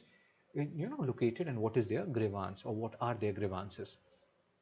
Let's see this assertion reason, guys, and let's try to solve this particular question. Assertion reason. So Kunbis already recognizes OBC, correct? Marathas dominant caste with historian, correct. But a reason is not explaining assertion. So the answer is B. Both A and R are true, but R is not the correct explanation of A. Keep it in mind. MCQ 18. September 2 government resolution in Maharashtra allowed Marathas to obtain Kunbi caste certificate. C is the answer. Next, 22nd article, Chepandi's article. So, what this Chepandi's article is talking about, just give me a second, guys. Prepare for Janjati Gaurav Divas. 15th November, Birsa Munda's birthday, Ul Gulan Munda Rebellion. These are the things which you have to keep in mind. Janjati Gaurav Divas. 5th Janjati Gaurav Divas will be celebrated on 2025. 150th Birsa Munda's anniversary. Ul Gulan Munda Rebellion. And Dharti Ava Janjati Gram Utkarsh Abhiyan Adi Karmayogi, we have already covered it in part 1. So you can have a look at it. Then there is another scheme, PM Janman. Pradhan Mantri Janjati Adivasi Nyaya Mahabhiyan. They can ask you, Janman is associated with agriculture, tribal people. So here they are focusing on PVTGs, particularly vulnerable tribal groups. So, who are more, like, tribal groups are already vulnerable. In that also there is a group which is very vulnerable, PVTGs. And Odisha has maximum PVTGs, 75 PVTGs, 18 states. Do check that numbers. Odisha, they have asked maximum PVTGs. So PM Janman is focusing on them, to how to improve their condition. So this is one scheme which we are getting out of this particular article, apart from Janjati Gaurav Divas. So it was launched 15 November on Birsa Munda's birthday, and enhancing the condition of PVTGs, particularly vulnerable tribal groups. You can see the budget outlay, Dharti Ava, we have discussed earlier. 2nd October, 63,000 tribal million. Again, to ensure the schemes, whatever we have launched for tribal people, they're reaching them. Adi Karmayogi, to create leaders, tribal leaders. Do see the years also, and they can ask you chronology. So this is the chronology: Janman, then Dharti Aba, and then Adi Karmayogi. PYQ 19, UPSC 2020. Have a look at this question with reference to history of India. Ul Gulan, a great tumult, is associated with Chepandi? Is Birsa Munda revolt of 1899-1900? MCQ 20, Janjati Gaurav Divas celebrated to honor tribal leaders and communities of India. You can pause me whenever you see these questions. 23rd article, 8th November 2025. Modi sir is very unhappy. I don't like why you people make Modi sir unhappy. He is always so happy, and just give me a second, guys. Nothing phases him so much, but then sometimes people do stuff which makes him angry. So Vande Mataram is in news. You have to revise it multiple times, guys. 1875, Bankim Chand Chatterjee, and then it was made a part of Anand Math, which was published in 1882. Which was Anand Math, based on Sannyasi rebellion, if I'm not wrong. UPSC has already asked these PYQs multiple times.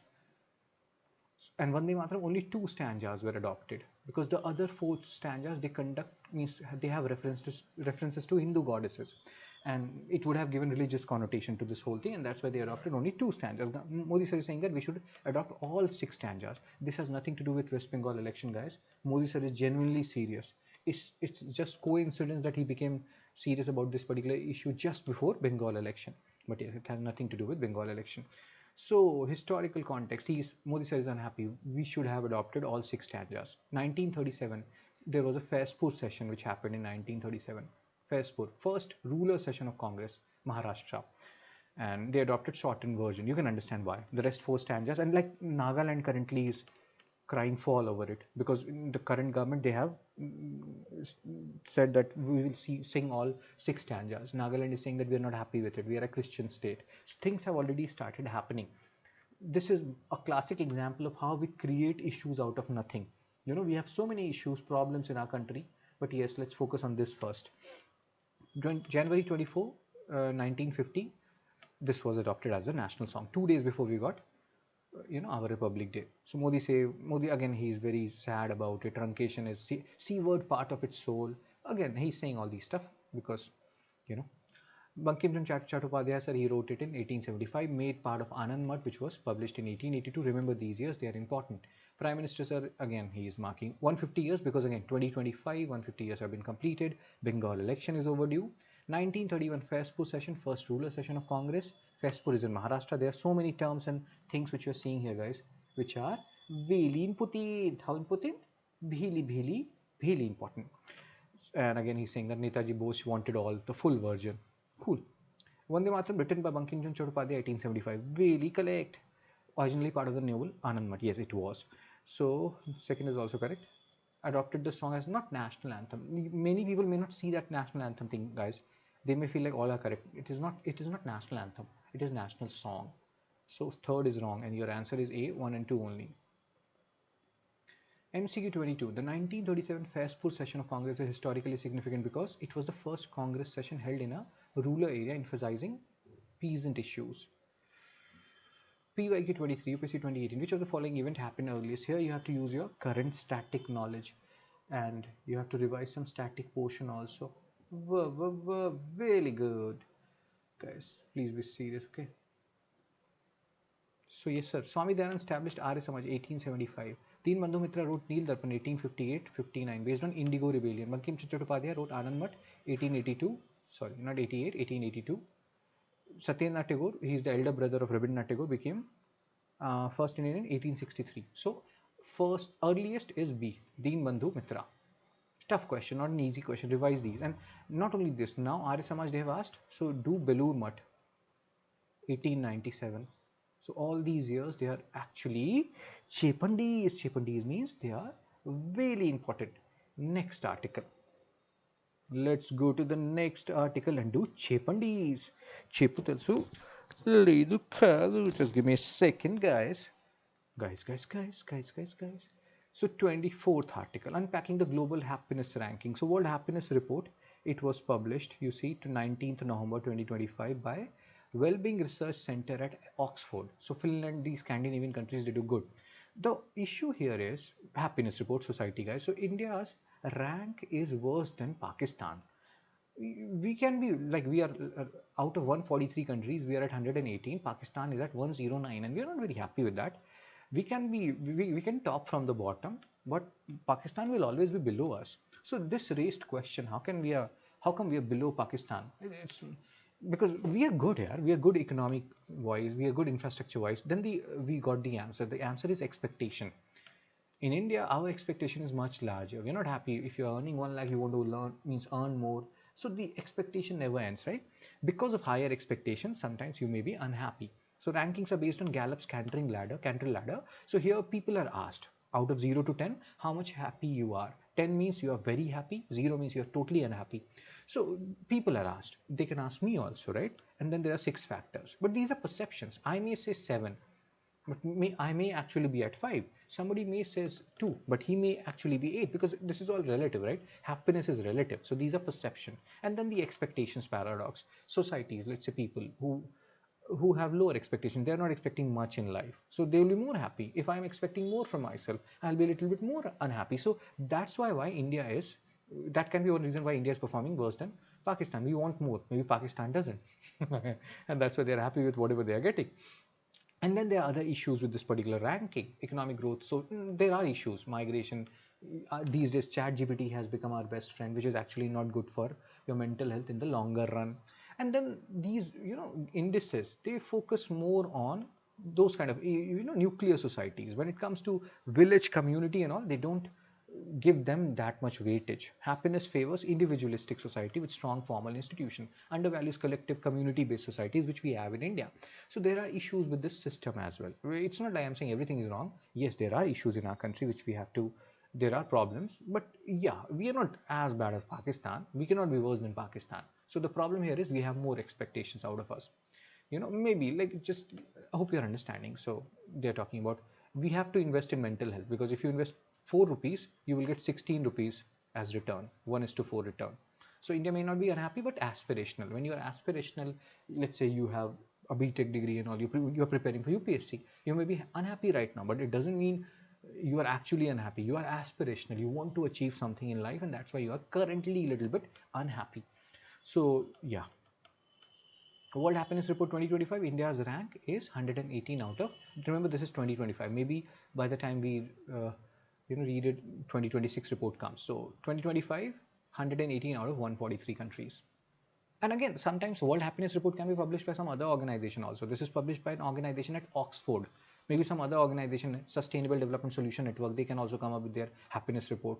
So you have to also look at who is publishing it. Wellbeing Research Center at Oxford, they are publishing 2025 report. Maybe Sustainable Development Solution Network, they will publish in 2026. So do look at it. That can create confusion. Cantrell ladder used in global well-being surveys primarily measures person's perceived life satisfaction on a 0 to 10 scale. Chepu Kumaris, Sappi Bharis, guys. Chepu. Arunachal village to host sunrise festival in December, 25th article. So there's a Dong village, Dong. Dong is the village which is bordering China, basically Tibet. Let me show you. Chepandis. Dhoom machado, dhoom. This is her name, guys. She's Dhoom machado. So you see Arunachal bordering China as well as Myanmar. So here you will see the Dong village, which is bordering China, basically Tibet. So Dong village, it receives sunrise, first in India. Dongu. So you see Dong. Where is Dong? Yeah, Dong is here. So below, but yeah, it's bordering Tibet. Remember it, it's bordering China. Dong village, Anjao district. They can change the name of the districts and all. So you have to be wary about it. Why? This is the first place. Anything first. Your first love, your first crush, your first chepandis, your first chepu, your tilsu, ledu, kadu. Everything first is important. So first, they will host the inaugural sunrise festival from December 29. Pema Khandu sir is very happy about it. Wah. Land of rising sun, Arunachal. I love you, Arunachal. Now, Upiriyadi Poina. I still want to go back and live there. Which of the following statement about Dong village in Arunachal Pradesh is correct? First place in India to receive sunrise every day, yes. Located not in Tawang, Anjao. Shares a border with Tibet, yes. So C is the answer, guys. MCQ 27. Consider the following statement regarding Arunachal, easternmost state, yes. Shares border with Myanmar and Tibet, yes. Dong village, famous for receiving first rays of sun, yes. All the statements are correct. D is the answer. D for dog. So that's it from me, guys, for part 2. There are 2 more parts left in art and culture. We will see that soon. Like, share and subscribe. Spread the word. You're your own competition. You're not competing with anybody else. Keep that in mind. And if I'm adding to your knowledge base, you can always donate at this number. If you want this particular PDF, you can send me a message at this particular number only. Take care. Be blessed. I will see you soon.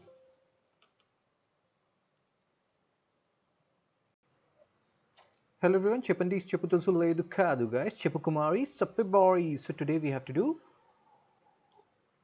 art and culture part 3. Oh my god, look at that. Art and culture part 3, as Nicki Minaj would say. So without wasting any time, everything is fine, crystal clear. Let's start. Art and culture part 3 we have already done. Obviously, we have done part 1 and part 2. That's why we are at part 3. We have done 25 articles, remaining 25 to go. So let's start with the 26th article. My name is just Shubham Sagar. My name is Shubham Sagar. I'm a good boy, and by joining my LinkedIn channel, you people can become a really good boy or really good girl. Currently, you are good boy and good girl. This is my Telegram channel. I share my Hindu analysis. I do Monday to Saturday. I share it here, unannotated Hindu analysis PDF in this Telegram channel, so you can join it. Wow! So 26th article published on 11 December 2025. Deepavali enters intangible. UNESCO's intangible heritage. Intangible. Tangible means which you can touch. Palaces, etc. And which is specified by Katrina Kaif's song. Zara zara touch me. That means touch me. I'm a tangible heritage. Intangible, which you can feel. Diwali is a feeling, So intangible heritage list. When you talk about UNESCO's intangible heritage list, let me show you the list, guys. This is important. So you see 16. Currently you have 16 elements. India has 16 elements. The recent one is Deepavali, obviously 2025.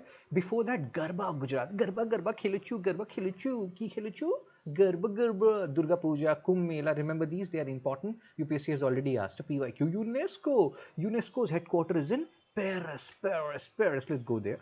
And here they are also saying that Deepavali is promoting, just give me a second, guys. SDGs, Sustainable Development Goals. Which SDGs we are talking about? 17 goals, 169 target.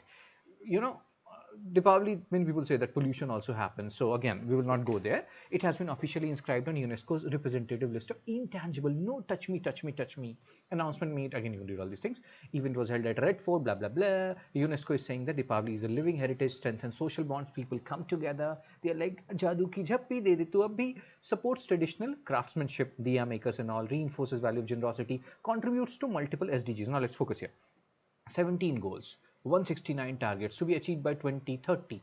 You have SDSNs, Sustainable Development Solution Networks, which keeps a track of what countries are doing when it comes to attaining these 17 SDGs. Which SDGs Deepavali promotes? No poverty, because you know, the diya makers and all. Then you can also talk about job generation, decent work and economic growth. So there are certain SDGs which they are promoting. Then peace and strong justice and strong institution. Peace they promote, SDG 16. People, it's not about, I have seen people from different religion also celebrating Diwali, and that's what I love about my country, and that's what I want my India to be. Like you know, when I was a kid, I used to go to. I'm a Hindu. I'm a Brahmin. We used to, my Mosi, mother, sister, she had a friend. She was Mehazabi or something, Mehzabin or something like that, and we used to go to their home. They used to come to our house in Deepavali and Holi. That is the India I love. Not like, you know, the political parties dividing us on the basis of a religion. So Diwali recently inscribed in UNESCO's representative list of intangible cultural heritage. Why? Strengthening social bond, yes. Traditional craftsmanship, diya makers, SDGs, yes. Global public holiday, they are not writing. It's not like everywhere it's a holiday. So the answer is A, 1, 2, and 3. Next article, guys. Be serious. Nashik Kumbh Mela. Kumbh Mela is also a part of intangible cultural heritage.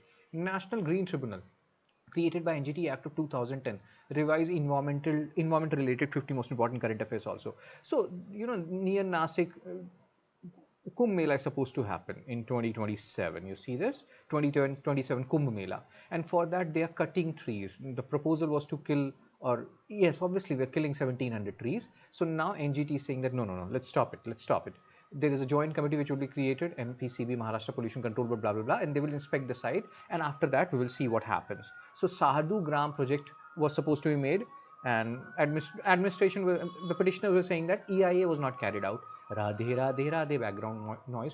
Environmental impact assessment. What is EIA? Explicitly mentioned in your GS Mains 3.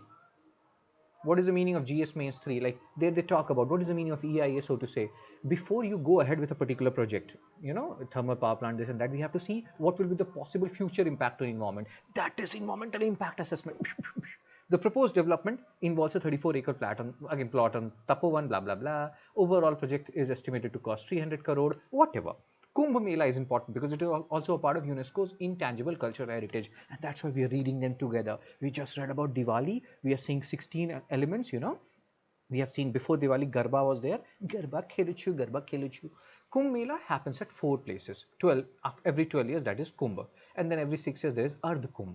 And you see, all these places are located on rivers, because the belief is if you take dip in these rivers, you will cleanse your sin. But what about rivers which are actually very polluted on their own, right? So Prayagraj, confluence of Ganga, Yamuna, Saraswati, mythical Saraswati, we are still searching for it. Haridwar, Ganga, Ujjain, Shipra. Nashik, Godavari, remember these places where on which river they are located? They are really important. Not only important, they are really, and they're not only very important, they are really important. As of 2026, which of the following is included in UNESCO's represented? Now you have to remember those 16 guys. You have to remember, at least you have to remember which is not there. Deepavali already now included. Durga Puja also there. Kumbh Mela also there. Holi is not there. So you will see the answer is D, 1, 2, and 4. Again, revise those 16. They are really important. Why I'm okay? Which of the one of the I'm becoming a totlu? Which one of the following was the latest inclusion in the intangible cultural heritage list of UNESCO? Latest. They're asking it in 24. It's not like, you know, Deepavali is recent. Before Deepavali, Garba Kheluchu, Kuthai Jaichu, Garba Kheluchu. MCQ 4. Kumbh Mela is celebrated at 4 locations. Which of the following rivers correctly matched? Haridwar is not Godavari, Ujjain is not Ganga, Nashik is not Shipra. Correct them. Prayagraj is correct. So the answer is A. Next article, 28th article, a display plan for Piparavaha relics written by Nachiket Chanchani. Guys, please grow up. You people are not anymore kids. So Piparavaha relics, stupa, like Buddhist relics, stupa relics we are talking about. So this Piparavaha, it is in UP. And these stupa relics, they were not in our country. They have been brought to our country. Nachiket is saying that, we have to see what are these stupas or what are these Buddhist stupas. They are relics, remains of Buddha, bones, etc. And not only bones, things associated with Buddha, even the immediate followers of Buddha, some of the remains of those are also kept in stupas. Sometimes there are some votive stupas, commemorative stupas, where you don't even have any relics. You are just associating this stupa with a particular event. This happened, Buddha sir went here, went there, he did that. So events, associated with events, even though you don't have any relics or remains of Buddha or his immediate followers. Votive stupa, commemorative stupa. Although the concept of stupa or relics is not Buddhist in origin. In Hinduism also, in Vedic text, you see these stupas and their remains and all. But it was popularized by Buddhism. So ancient Buddhist relics from Piparahua, Uttar Pradesh, linked to Buddha's physical remains have been brought back. And the key issue is how these remains will be housed. We had like stupas in Amaravati that has been destroyed. It did not survive. Sanchi stupa, see, this is so interesting, man. When you read NCERT, you realize Sanchi stupa, Buddhist in origin, but a Muslim ruler preserved it. So that is in India, which I love about. I keep on talking about all these things, right? So what is stupa? Like from Buddhist perspective, Buddha's deaths, his ashes and bones were divided and placed inside stupas. Maximum stupas were built during Mauryan period, during Ashoka's period. Remember these facts? They're important from pre-perspective. And obviously we're talking about pre only here. Sati stupa has survived because of one Mughal Muslim woman ruler. Article argues that modern museums should not treat these relics as lifeless artifacts. So many more things, better research, education, training has to happen. We have to preserve these stupas in a better manner. We have to give more importance to stupas. Then only we can reaffirm India as the land of Buddha. Do remember the concept of stupas and what we have discussed. What is votive stupa and all. And Sanchi stupa, Amaravati stupa, Piprahua, where is Piprahua? With reference to spread of Buddhism in ancient India. And then, when you talk about these stupas, you have this circumambulation. This you have in temples also. You do ghuming and ghuming and ghuming. Like when you go inside a temple, there is something called as Garbhagriha. You go, move around it. That is called circumambulation. Same thing happens with stupas also. You have circumambulation. Then there are something called as chaityas, etc. in caves associated with Buddhism, which are prayer halls. So remember these terms. Viharas, they are the residing places. So stupa, chaitya, vihara, how they are different from each other. All these things are really important. So you have to revise them and become a really good boy or really good girl. Guys. With reference to spread of Buddhism in ancient India, stupas without relics were built mainly to symbolically mark the presence of Buddha, mark the presence of different events associated with Chepandi's Buddha. That means awesome Buddha. PYQ 6 UPSC 2023. Concept of Buddha stupa, no, I've told you. It is there in Vedic text. It's not Buddha, Buddhist in origin. It was there before that also. So first is wrong. It is a repository of relics, yes. Stupa was a votive commemorative structure in Buddhist tradition, yes. Both. So 2 and 3 are correct. Answer is B, only 2. Chepu. Guys, please. MCQ 7. Which of the following correctly differentiates stupa from a chaitya? Stupa is circumambulated. Chaitya is a congregational prayer hall. B is the answer. Chaitya and Vihara, UPSC has already asked PYQs on that. Nation honors 131 personalities with Padma Awards. Padma Vibhushan, Padma Bhushan, Padma Shri, Bharat Ratna. UPSC has asked PYQs on them and they are really important. How important? Really important. What this article is about. So this article appeared on 26 January 2026. Modi sir, he's very happy and he's congratulating everyone. Padma Awards 2026. Before we talk about all the names, first of all, let's talk about Bharat Ratna and Padma Awards and the difference between them. Very important, guys. Bharat Ratna, highest civilian award. Bharat Ratna, Sachin Tendulkar, but you cannot use it as a prefix or suffix title because Article 18 we have, nobody can use. Like, I will give you one example. You talk about Sir Vivian Richards. These people, they can be knighted. There's no apps, like, there's no rule in their country that they cannot use titles and all. But in India, we cannot use titles. Sachin Tendulkar cannot be Sir Sachin Tendulkar, Bharat Ratna Sachin Tendulkar. You cannot use it, like, as a title. Not allowed. Posthumous, it is allowed. Maximum 3 awards per year, Bharat Ratna. Do remember, but I think in the recent years, 1 or 2 years back, maybe 2-3 years back, government ditched that and they allowed more people to get Bharat Ratna because maybe some elections were supposed to happen. So this government is unique. They don't follow the norms, guys. They do, go up beyond the norms. So instituted 1954, exceptional service, performance of highest order, any field. Like you will see in the Padma Bhushan, Padma Shri, there are certain fields here, any field, no formal category restriction, Bharat Ratna. And it's not like it has to be awarded every year. Padma Award same year, like 1954, as Bharat Ratna, it was instituted. See this? Now, what else? Three categories: Vibhushan, Bhushan, Shri. Exceptional, distinguished service, distinguished service, distinguished service of high order. Fields, you see, unlike Bharat Ratna, there are fields which has been specified for Padma Awards. Posthumous awards allowed, no titles, just like Bharat Ratna. It has been suspended twice during 77 to 80 and 93 to 97. Remember, they can ask you it has been suspended 18 times, 25 times. No, twice. Constitutional aspects, no, prohibits title. Bharat Ratna and Padma Awards are not titles. Now, before we solve PYQs, let's see the article, the current article. Total awards, this is about Padma Awards, not Bharat Ratna. But whenever you're reading Padma Awards, read Bharat Ratna at the same time. 5 Padma Vibhushan, 13 Bhushan, and 113 Shri. And it's a weird coincidence, guys, that most of these awards, like many awardees, are from poll-bound states. Just a coincidence. Modi sir will never do that, that election is supposed to happen, that's why Padma Awards are given to people from those states. Kerala 8 awardees, West Bengal 11, Tamil Nadu 13. You can see here Padma Vibhushan, V.S. Achyutanan, former Kerala CM, late Dharmendra.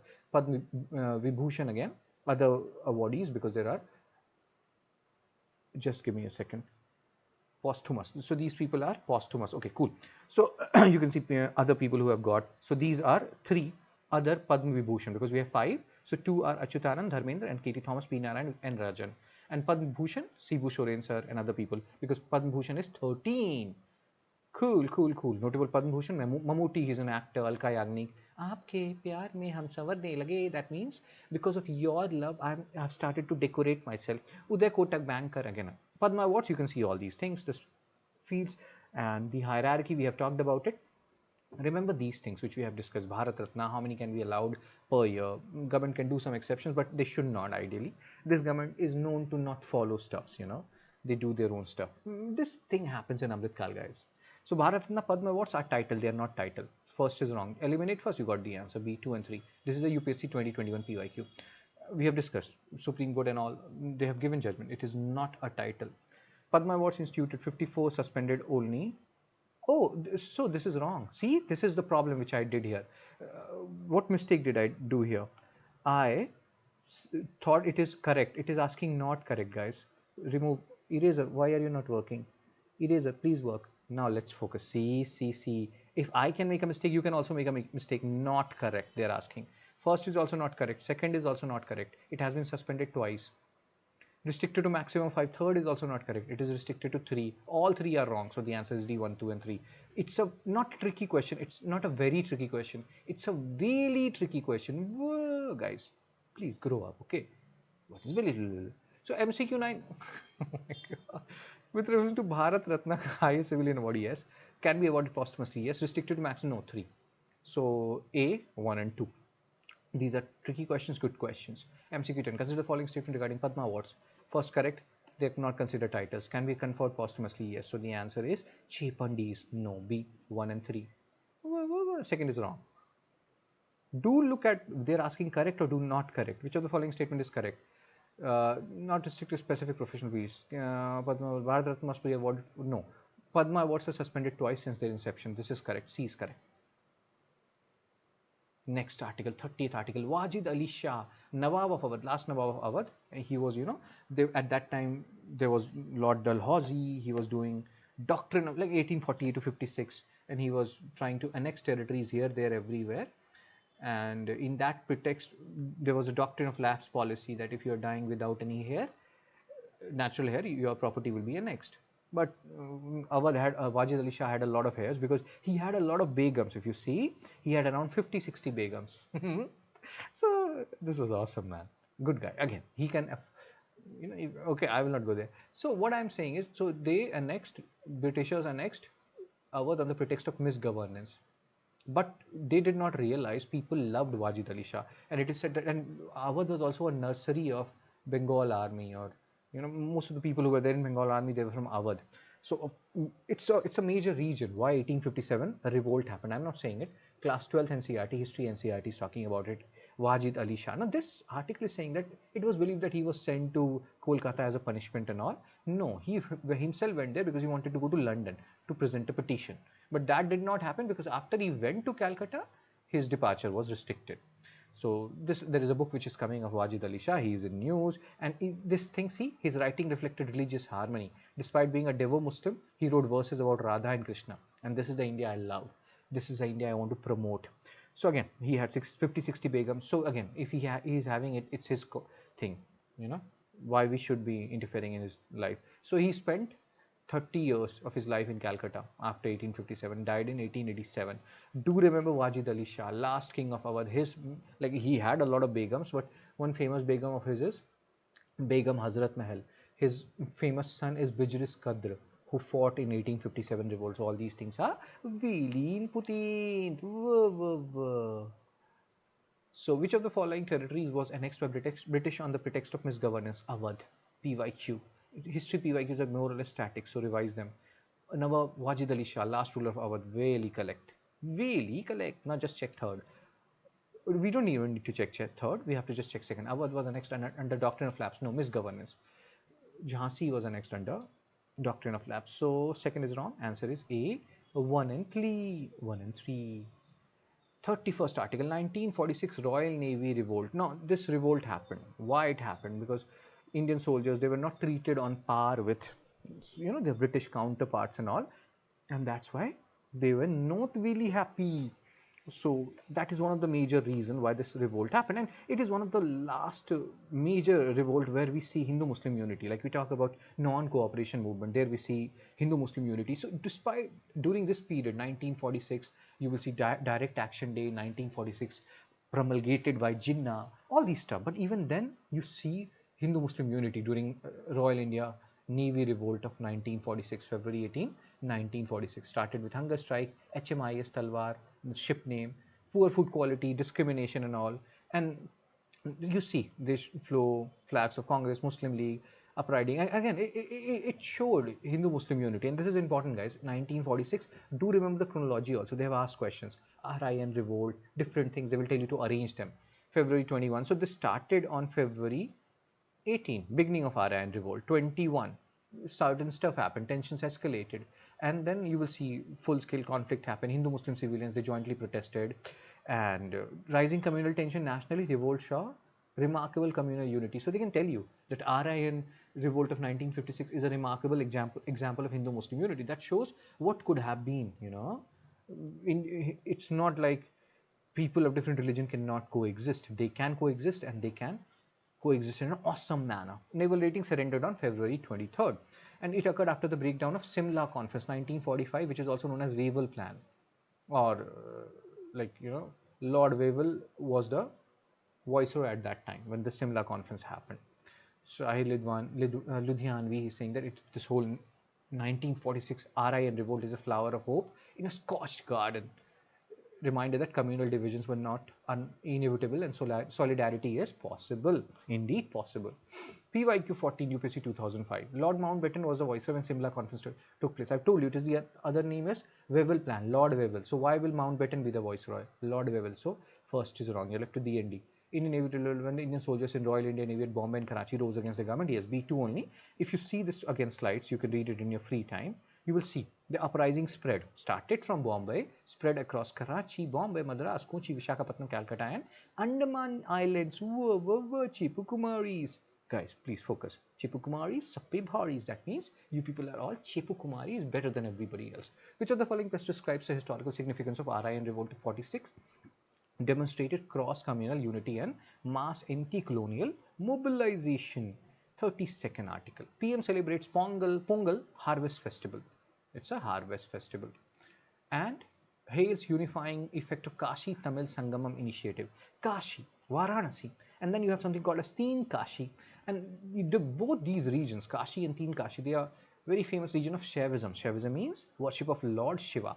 And there are evidences in the past that there was Pandya ruler, King Adi Veer, Prakarma Pandyan, Cholachera Pandya, Sangam age, who promoted interaction between, Varanasi and Teen Kashi in Tamil Nadu. So to promote that, to celebrate that, we have this Kashi Tamil Sangamam as a, reflecting or promoting Ek Bharat Shresth Bharat. This is a scheme launched by Indian government in 2015. Ministry of Education is leading it, where connect states, one state with another state. So people of one state, they should go to another state to learn about them.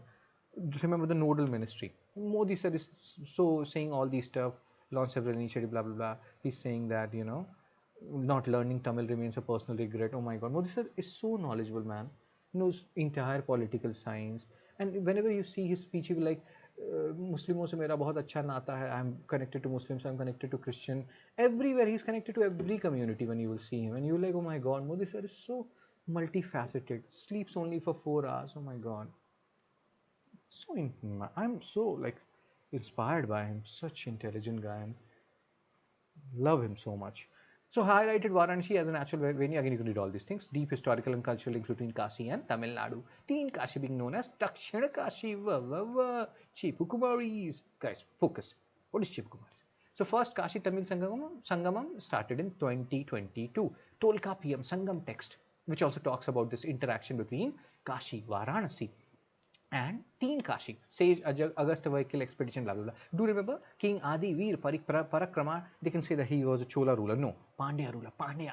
If they give the last name, it is a giveaway, but maybe they will give you only name till here. King Adi Veer Parakrama. Then you cannot know whether he's a Chola king, a Chera king, a Pandya king. He described Pongal as a global festival, harvest festival. Again, you can read all these things. Modi says say a lot of stuff, so you can read it in your free time. With due respect to Modi sir, I love him so much, because he has so much knowledge. He's not at all a fake personality with a fake degree and all, guys. No, not at all. Dakshin Kashi, Teen Kashi. Chipu Modi said Chipu. With reference to King Adi Veer Prakarma, he belongs to Pandya dynasty, correct? So obviously third will be wrong. Eliminate third, you're left with second. Check the second one. Promoting cultural and spiritual unity. Yes, Adi Veer Prakarma, he was a goody good boy, good king. B is the answer. MCQ 18, Pongal is best described as harvest festival. Wow, centered on gratitude to nature and farmers. With reference to Ek Bharat Shresth Bharat, pairing state duties not implemented by Ministry of Home Affairs. I've told you, education is the main ministry which does the coordination. So second is wrong. Eliminate second, you will get the answer. Chepandis, not Chepandis, C1 and 3. Like and subscribe, guys. Spread the word. If I'm adding to your knowledge base, you can donate at this number. If you need these PDFs, you can send me a WhatsApp message at the same number. 33rd article, 24th January 2026. Draupadi Murmu ma'am inaugurates Granth Kutir at Rashtrapati Bhavan. Chipandis Bhavan. Oh my God, Chipandis means awesome, awesome. Guys, grow up, okay? So what is this Granth Kutir which Draupadi Murmu ma'am is inaugurating? Granth Kutir is a library and archival space for classical languages, manuscripts and book storage. Classical language not equal to scheduled language, guys. So in our constitution, there are around 22 languages which are mentioned in the constitution. Classical language is not mentioned in the constitution. It's about antiquity, how old they are, how old their books and manuscripts are. So there are 11 classical languages, 22 scheduled languages, but some of them can be both classical and scheduled. Like Tamil is both classical and scheduled, but it's not like all classical has to be scheduled and vice versa. No, that is not the case. So you should know the difference between classical and scheduled language. Remember these 11 classical language. Facility again highlights India's rich and blah. Again, you can read all these things. Granth Kutir is a library and archival space for manuscripts and books in 11 classical languages. What is important in this article? Difference between classical and scheduled languages. Scheduled languages, they are in your constitution 22. Classical languages based, not mentioned in the constitution, Ministry of Culture recognized them based on how old they are, how old their literature are. 11 are there. Some of them can be both scheduled as well as classical, like Tamil and Tamil here. You can read all these things. Overlap is possible. Which of the following statement is correct? A language can be both classical and scheduled. Yes, they can be. So you're left with A and C. Scheduled language status guarantees no. Nothing guarantees nothing.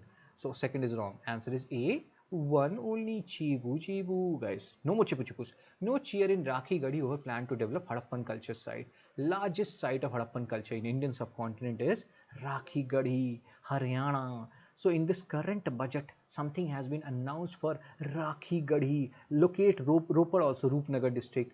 Roopnagar, Roop Tera. In our time, there was a song, Roop Tera Mastana, Pyar Mera Deewana, Bhool Koi Mujhse Na Ho Jaye. That means your Roop is, you are from Roopnagar. You are so beautiful because you are from Roopnagar. I don't want to commit any mistakes. because you are from Roopnagar. That is the meaning of that song. I'm not lying, not making it stuff.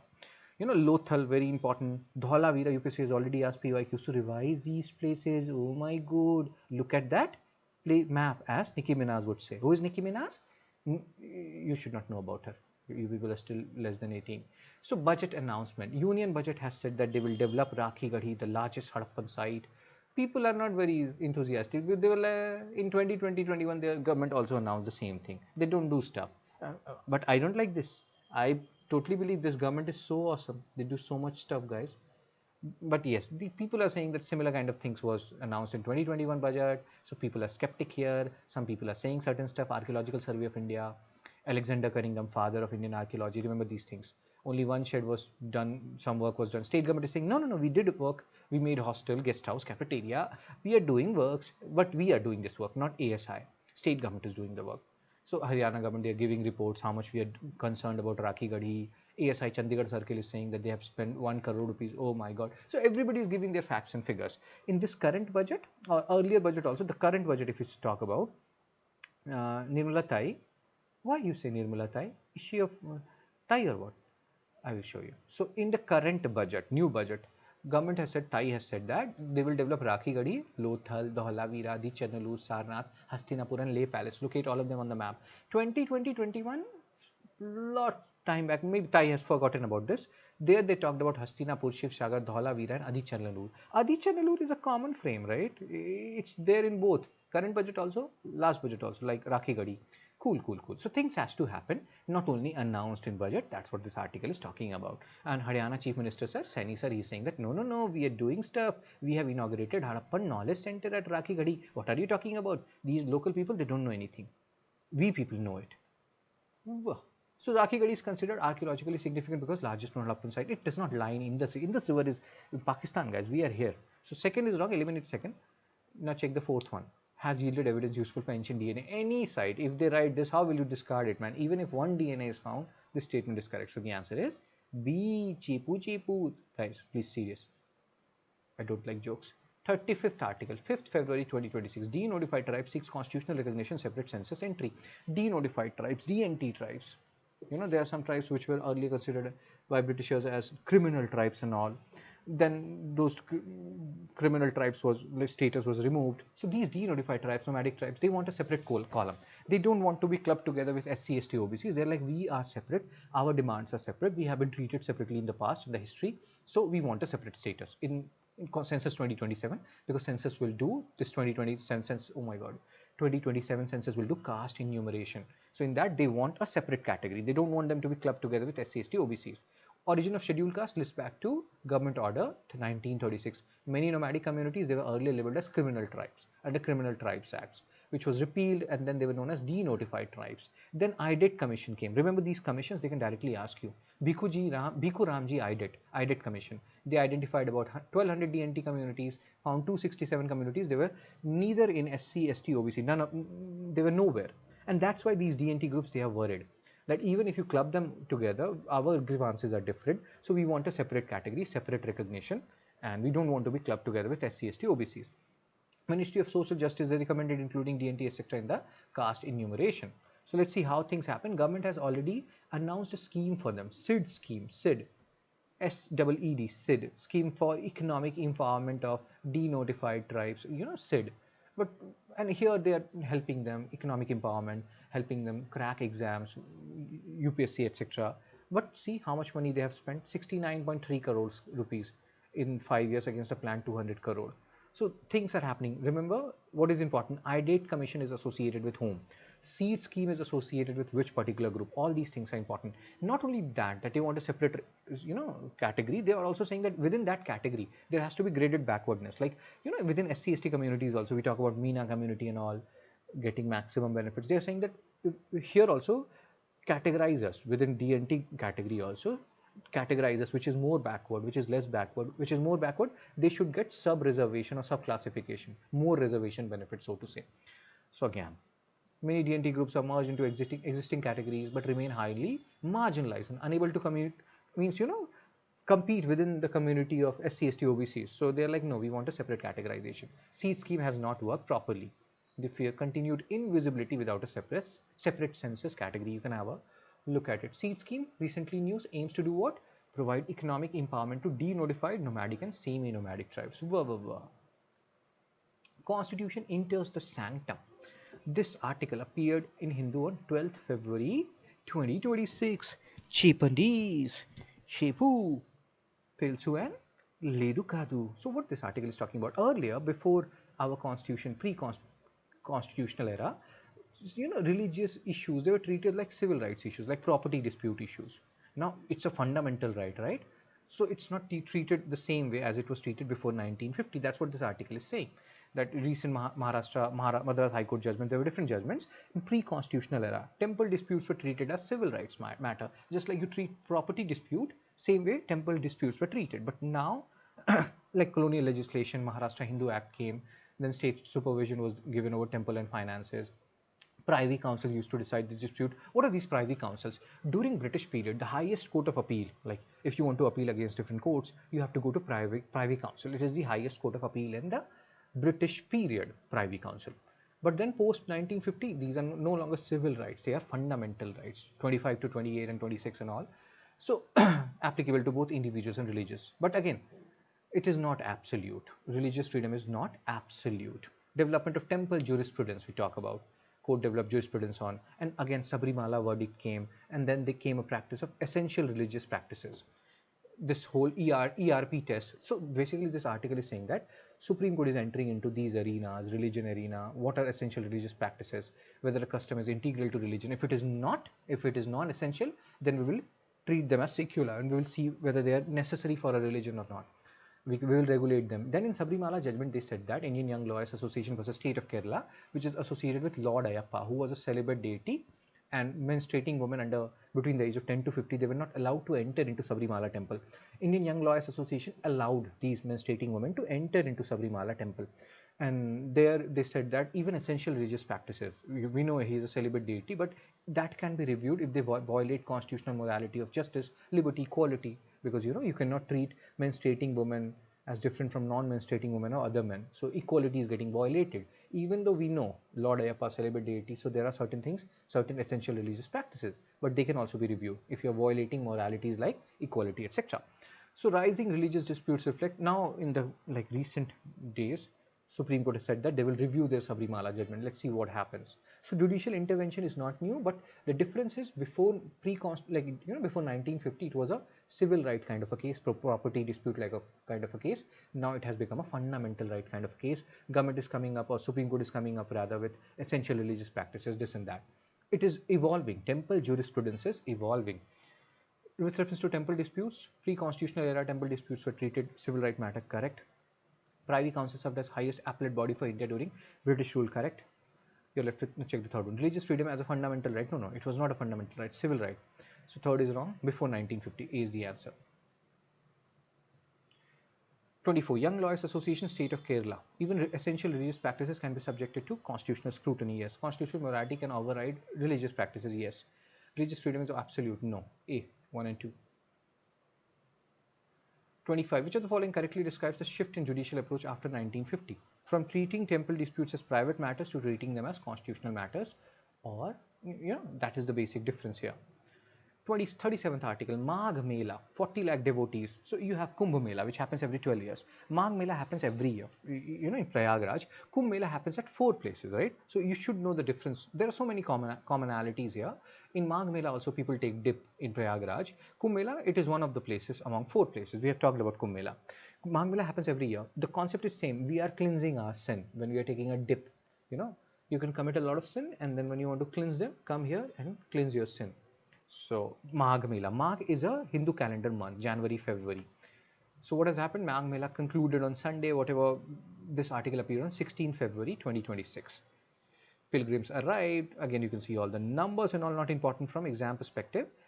So, Mauni Amavasya, do remember, they can ask you, it happens during Magh month of Hindu calendar. Yes, that is correct.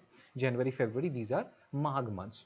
Magh, Phagun, Chaitra, UPSC has asked questions on Hindu calendars. Annual, not every 12 years, etc.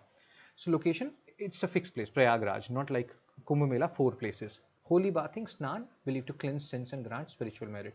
Devotees stay for the entire month on riverbank, practicing austerity and prayer. Do understand the difference between Magh Mela and Kumbh Mela. Following statement about Magh Mela, held annually at the confluence of Ganga, Yamuna and Saraswati rivers, correct? Takes place during the Hindu month of correct. Organized once and only every 12 years, no, wrong. A is the answer. Triveni Sangam, often seen in the news, is located in Prayagraj. C. What is the primary religious belief associated with taking a holy dip during Magh Mela? Cleanse sins and grants spiritual merit. Next article, 38th, 24th February, Center to consider church request for a micro minority tag. So there is a Syro Malabar church. They are saying that there's only, there is no such thing called micro minority, guys, in our constitution. But this government can do their own stuff. They can bring their own things. There are only centrally, at the central level, at the union level, we have 6 minorities. You can see here Muslim, Christian, Sikhs, Buddhist, Parsis, Jains. Muslim is the biggest minority.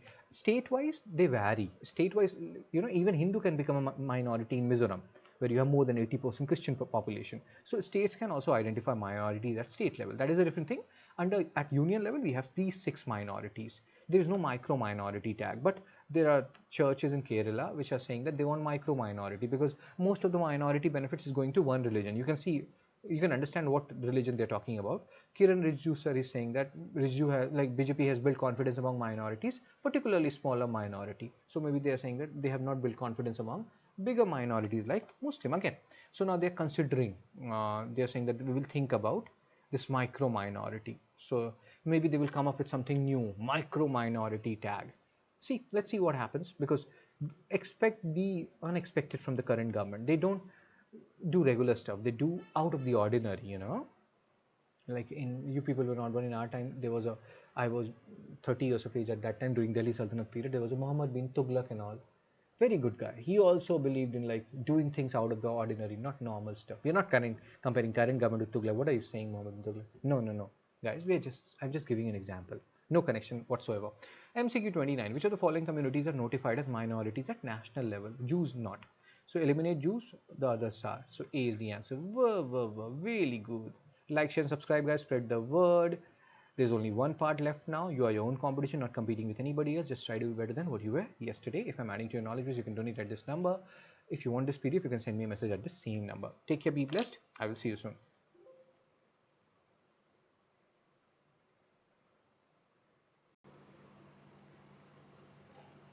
Hello everyone, Chipandi Kumaris, Sappibaris, Chipandis Chipatil Educado, guys. So again, there is no meaning of that particular phrase which I just told you. So again, what I mean is, again, how many times again? This is art and culture part 4, Khatam the end. That means we will be ending art and culture. Guys, grow up, okay? And yeah, so let's start. Up until now, in the first 3 parts, what we have done? We have done no, we have done up until 38 articles. Now we have to do 39 to 50. Really good. So without wasting any time, let's start the discussion.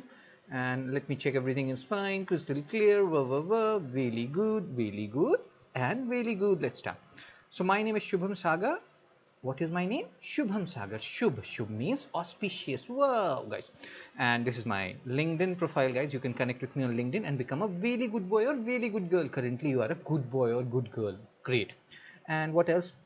This is my Telegram channel. I share Hindu analysis PDF here, which I do Monday to Saturday. So you can join this Telegram channel as well. Let's start the discussion without wasting any time. 39th article published in the Hindu on 20th March 2026, where there is a comparative analysis between Mahar Satyagraha and Dandi March. This article is saying that, Mahar Satyagraha had much more impact compared to Dandi March, or long lasting impact compared to Salt March or Dandi March. This, Salt March, political freedom it gave us. On the other hand, this Mahar Satyagraha, social reform, internal inequality, it challenged it, and it led to, your fundamental rights, Article 15, Article 17, all these things happened. And that's why we should celebrate the 100 years of Mahar Satyagraha. Mahar Satyagraha 1927. We are currently in 2026. Oh my God. So almost 100 years, and that's why this is, this is very important. So B.R. Ambedkar sir, he was a child, he was from, he was born in lower caste, and he faced caste discrimination, no pune, no water, if that was the condition in his school. So that's why he led this Mahar Satyagraha. The basic background of it is Bole resolution. How will you remember Bole? In our time when you people were not born, there was an actor, his name was Saif Ali Khan. जब भी कोई लड़की देखो मेरा दिल दीवाना बोले ओले ओले ओले. So you can remember Ole Ole Bole Bole. You don't know this song, you don't know this hero because you people were not born at that time, but yeah, Bole Bole Ole Ole. So Bole resolution allowed access to, like the English translation of that song is, whenever I see a girl, my heart says Ole Ole and Bole resolution. So that's what Saif Ali Khan was saying. So Bole resolution allowed access to public water resources, but people were not allowing it. Upper caste people were not allowing it to, you know, like and Ambedkar sir was not liking it, so he drank water from the tank. He challenged the upper caste people, assertion of rights. So violent backlash happened, social resistance happened. They purified this tank with cow dung and urine. All these things happened. Mahar Satyagraha, Maharashtra, Chavda tank in Mahar. Remember this, very important. And this is a debatable point whether Mahar Satyagraha had more impact, lasting impact than Dandi March. You can debate about it in from Main's perspective. But what is important is pre-related fact. Bole resolution, Ole Ole. Case dragged for 10 years. This, then upper caste filed a court case to stop Dalits from using the tank, which became Narhari Damodar Vaidya versus B.R. Ambedkar. After 10 years in 1937, legal victory came. Tank is public property. And all these things led to the passage of these Article 15, Article 17. It has relevance today, although caste-based injustice is still prevalent. Manual scavenging, if you see, according to Safai Karamchari Andolan, most of the people who are manual scavengers, they are from SC/ST community. So you still have issues. Caste-based discrimination is still there. But yes, Mahar Satyagraha went a long way in the passage of Article 15 and 17, and the impact was much more deeper and transformative according to this article. This is important from Main's perspective also, but from Pre perspective, when did Mahar Satyagraha happen? Where is Mahar region? What is Bole resolution associated with? All these things are very important. Guys, grow up. So Bole resolution, ole ole bole, access of depressed classes to public utilities. B. MCQ 2 Narhari Damodar Vaidya versus B.R. Ambedkar is significant because it upheld Dalits' rights to use a public tank. Remember these facts and figures, they are really important. 40th article, steps into the past, Elephanta Island. See, there is a comparative analysis, guys. Whenever you read Ajanta Cave, you read Ellora. Whenever you read Ellora Cave, you read Elephanta. You read all three at the same time. So Ajanta caves, Vakatakas and Satwahanas, they were involved, and it's predominantly Buddhism influence. You will see Ajanta caves, Padmpani temple. Why I'm doing with Padmpani? UPSC has asked PYQs on them. Ellora, all three religion, Hinduism, Buddhism, and Jainism. You will see the like Kailasha temple and all, rock cut architecture. Elephanta caves, Buddhism. It is also known as Puri island in Arabian Sea. So, and again, UNESCO World Heritage Site it is. And there is a three-murti figure, three-faced Shiva sculpture. So remember these facts and figures and do a comparative analysis of Chepandi Kumari. What is Chepandi Kumari? That is Ajanta Ellora and Elephanta. Guys, grow up. So location Arabian Sea, what we were discussing. Why I keep on jumping like this. Jumping. So yeah, location Arabian Sea. They can say that it is in Bay of Bengal. That will be wrong. Puri, city of caves, and UNESCO World Heritage Site. Remember, and you don't have to remember all UNESCO World Heritage Site, but if something has become a recent UNESCO World Heritage Site, intangible this and that is important.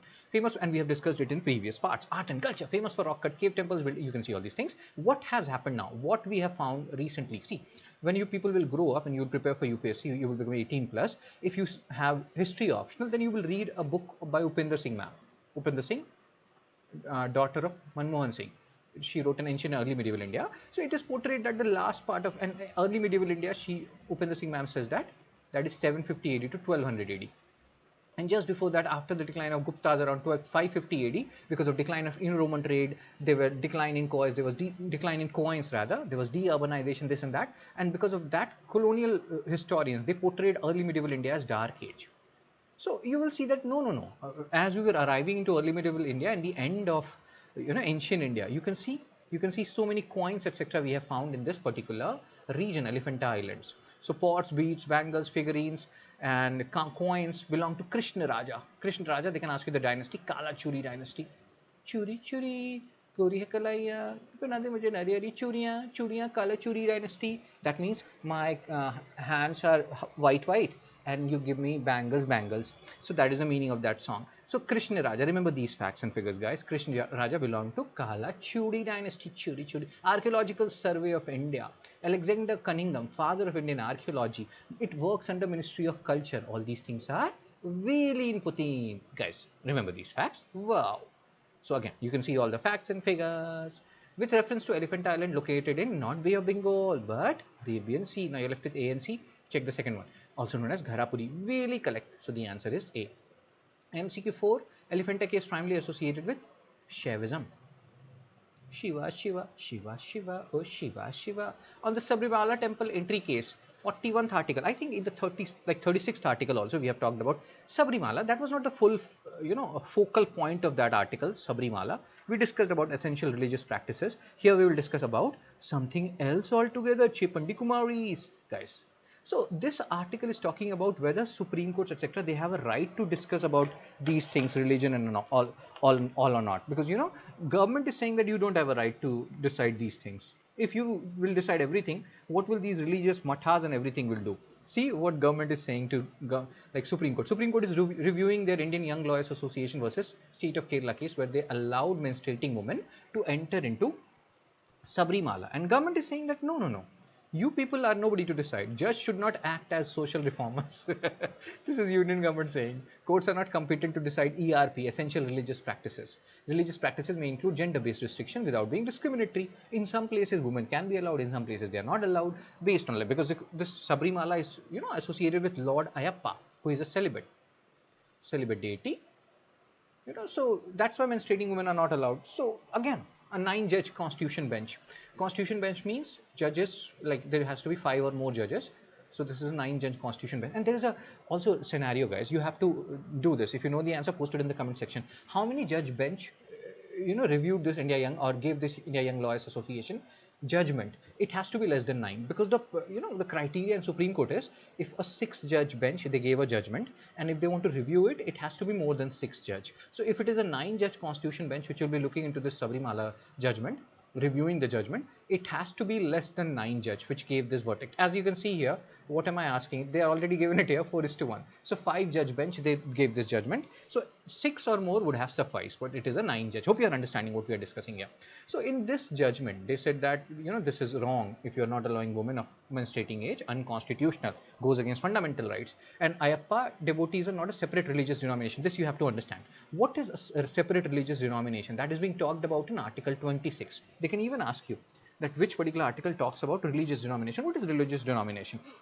In Christianity, you can think of like Protestant and Catholics. They are separate religious denomination. In Hinduism, there is no such strict separation, but you can think of Saivism and Vaishnavism. Alvas and Nainas are separate religious denomination. So there was a Shirur Mutt case which came up with this essential religious practice test, Shirur Mutt.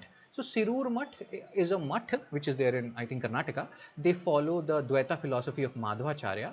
Dvaita, Atman and Brahman, we'll talk about this. There is a concept of Advaita philosophy, we'll talk about this today. So Dvaita philosophy of Madhvacharya, and they worship Vishnu. So in that scenario, they were considered to be a separate religious denomination, Shirur Mutt. And they came up with this whole essential religious practices. So they are saying that Ayappa, they are Shirur Mutt, they are following Dvaita philosophy, and Vitthal, I think Vitthal God they worship, Shirur Mutt, and the worshippers of Shirur Mutt. Ayappa, they were like, it's not a separate religious denomination. Like your Protestant Catholics or Shaivites or Vaishnavites, they are separate religious denomination. We cannot consider Ayappa as a separate religious denomination, and we cannot consider this particular practice where you're not allowing menstruating women as an essential religious practice. 25 to 28, freedom of religion. 26, rights of religious denomination. Within a particular religion, there are subdivisions, as we have discussed, Shaivites, Vaishnavites and all, and under Christianity, Protestant and Catholic.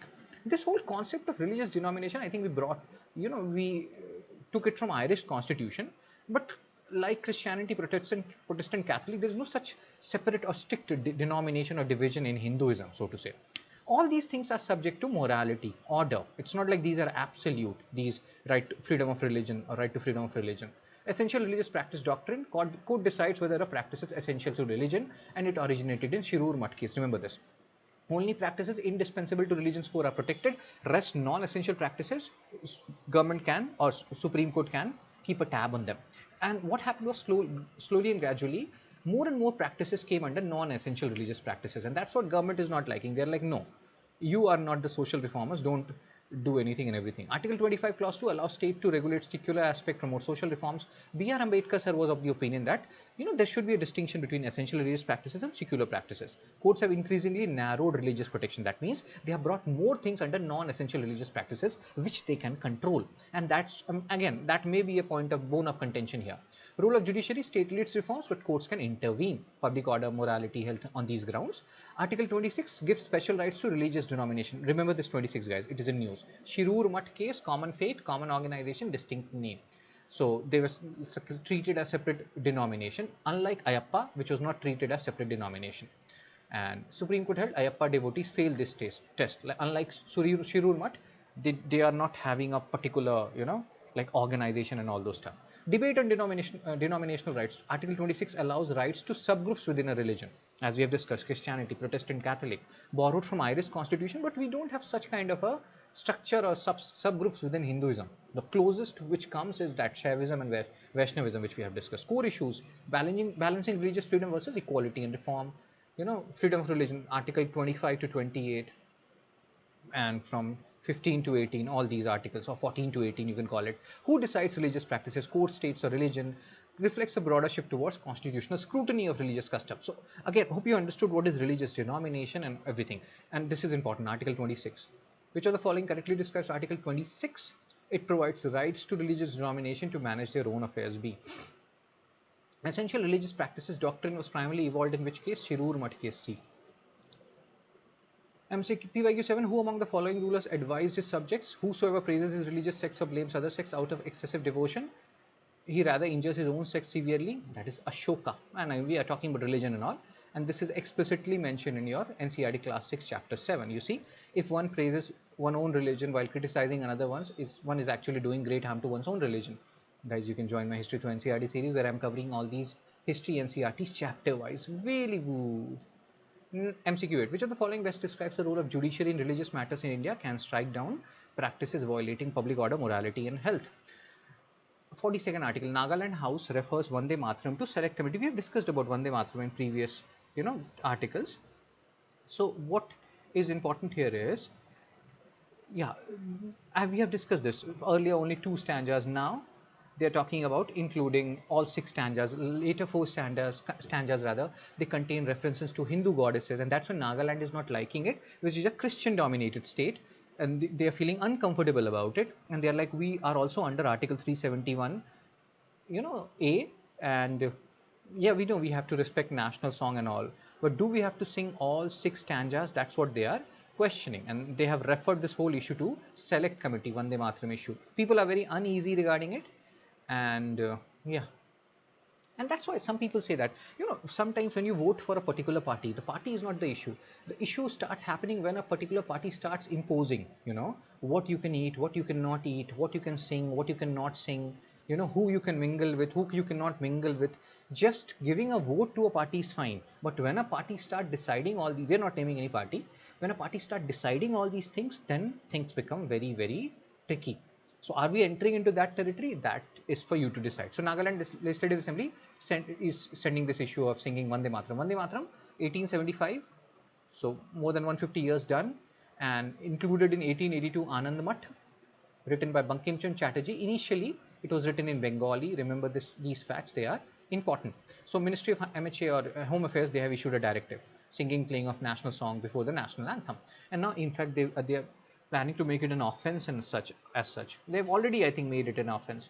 So first time played in assembly, concern raised by MLA Sehil Houtu Rutso, constitutional and constant. Again, you can read all these things. He's saying that we acknowledge historical importance, but we are a little sensitive about it. Why should, like, it's like I am a Hindu and I am chanting Christian Jesus and all.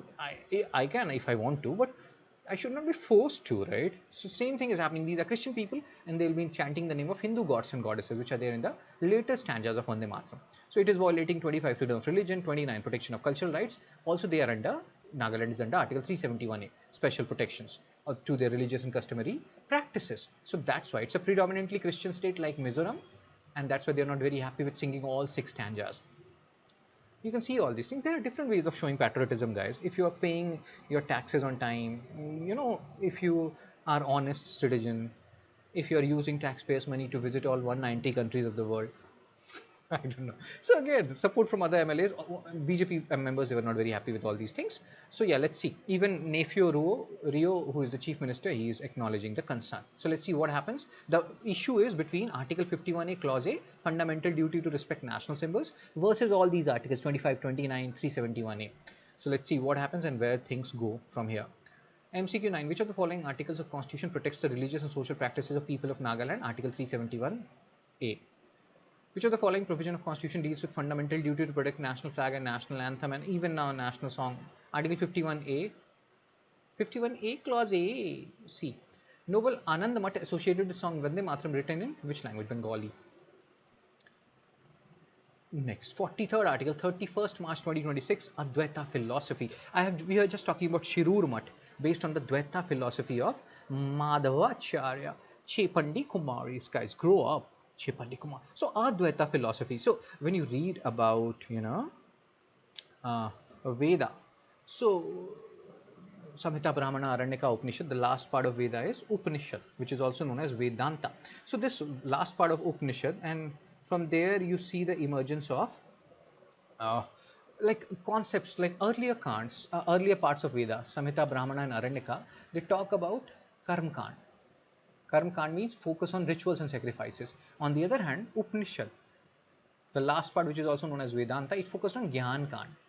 Gyan Kand focus on Atman and Brahman. Atman is individual soul and Brahman is universal soul, God's soul. According to Advaita philosophy of Sankaracharya, Atman and Brahman are same. Atman is my soul and Brahman is universal soul, God's soul. So Atman, like individual soul is a part of Brahman soul. Means Atman, Brahman. Individual soul is a part of universal soul. That means I'm part of God. That means God resides within me, and that's why like Swami Vivekananda, etc., who followed Advaita philosophy, they said that worship of Jiva is, or service of Jiva is worship of Shiva. So Advaita philosophy, Atman and Brahman are the same. Everything else, if you feel like they're different, it's a Maya, it's illusion. That's what this article is talking about. And then there is Dvaita philosophy of Madhvacharya, on which Shirur Math people they follow. So they talk about Atman and Brahman being different, So Atman and Brahman, they are different. Dvaita philosophy, and and they also talks about your individual soul, whether it will be in a human or in an animal. That depends on your work, your deeds, what you are doing. Then there is another philosophy, Vishishtha Dvaita. So yeah. Again, let's focus here. So Dvaita philosophy rather, we are talking about non-duality. Reality is one. Atman and Brahman, they are one and the same. Unity of Atman and Brahman. Concept of Maya. And again, if you like Advaita is fine, we understood it. Dvaita and Vishishtha Dvaita. Go through them. They are really important. Okay, so and Vishishtha Dvaita, if I'm not wrong, Ramanujacharya and Dvaita Madhvacharya. So you are seeing this world appears, why it appears different? Because of Maya, illusion, and it arises from Maya, arises from ignorance. Dream analogy they can tell you. If you are in dream, you're feeling, dreams feel real while experiencing them, but waking, we see that they are illusion. Similarly, the world seems real and separate due to ignorance. Gold, you have this philosophy, gold ornament analogy. Different ornaments have different forms. They are all made of gold only. So similarly, this also takes you to Anikantavad philosophy of Jainism, Shadva, theory of maybe, that somebody is touching the horn of an elephant or somebody is touching the feet, but they're all touching elephant, but they're describing them in different ways. Similarly, somebody is eating a mango, somebody is saying that mango is yellow, somebody is saying mango is sweet, but still a mango. So Shadvad, Anikantavad, this whole theory looks very similar to that. Realization of oneness, and again you can read all these things. So Sankaracharya sir, in a way it is said that he revived Hinduism during this early medieval period when Buddhism and Jainism was on the rise. In a way, this whole Bhakti movement revived Hinduism. Time period, you can see Advaita Vedanta, Brahman is the only reality, Atman is identical with Brahman, Atman is a part of Brahman, my soul is a part of universal soul, I am a part of God, God resides in me, and that's why somebody said, Kabhi kabhi lagta hai apun hi Bhagwan hai. Who said that? So yeah, major works, he wrote commentaries on Upanishad, Bhagavad Gita, and he established 4 mathas to revive Hinduism: Sringeri, Dwaraka, Puri and Badrinath. Locate them. Revived Hinduism or Hindu philosophical thought. PYQ 12 UPSC 2014, and here this is related to, again this is a basic question, Astic school of philosophy, which accepted the authority of Vedas, Samkhya Yoga, Nyaya Vaisheshika. Purimansha and Uttarimansha. Uttarimansha is known as Vedanta school. Lokayat and Kapalika, they are not part of 6 systems. C. Puzzle of missing urgency around learning. 44th article appeared on 21st April 2026. Chepandi Kumari, Sappe Bharis. So what this article is talking about, that the urgency around learning or the education is very low in our country currently. Oh my god, what happened here? Just give me a second, guys. Hello everyone, Chepandi Kumari, Sappe Bharis. I just took a break, guys. Yeah, because I'm not a parrot who can speak. You need break, right? Let's continue the discussion. We were talking about 44th article, the puzzle of missing urgency around learning. Now, this article I can keep it in polity and governance and all, but we are already done with that marathon. And so yeah, and there is a Nipuna Bharat mission, which is actually really, really important. Everything is fine, crystal clear. Chepati Kumaris, Chepuspe. Yeah, man, I seriously have such big OCDs. So, puzzle of missing urgency around learning, written by an IPS officer, it means IS officer. He's currently also an IS officer. It's not like he's retired. So he's talking about in India, there is something called a salience. Salience is not there. Salience, pardon me for the phonetics part. Salience means we are not serious about education. Like, when something happens, some violence happens, we are very serious about it. We should be. But salience related to education is not there. We are adopting, or government is adopting a fatalistic philosophy. Fatalistic means the way our learning outcomes are, it is not going to change. It's very difficult to change the whole things from grassroots level. Fatalism, I believe that systemic change is too difficult. And in this regard, there is something called as Nipuna Bharat Mission. We all know NEP 2020, National Education Policy 2020. We have always all discussed it almost trillion times, 17,899 trillion times.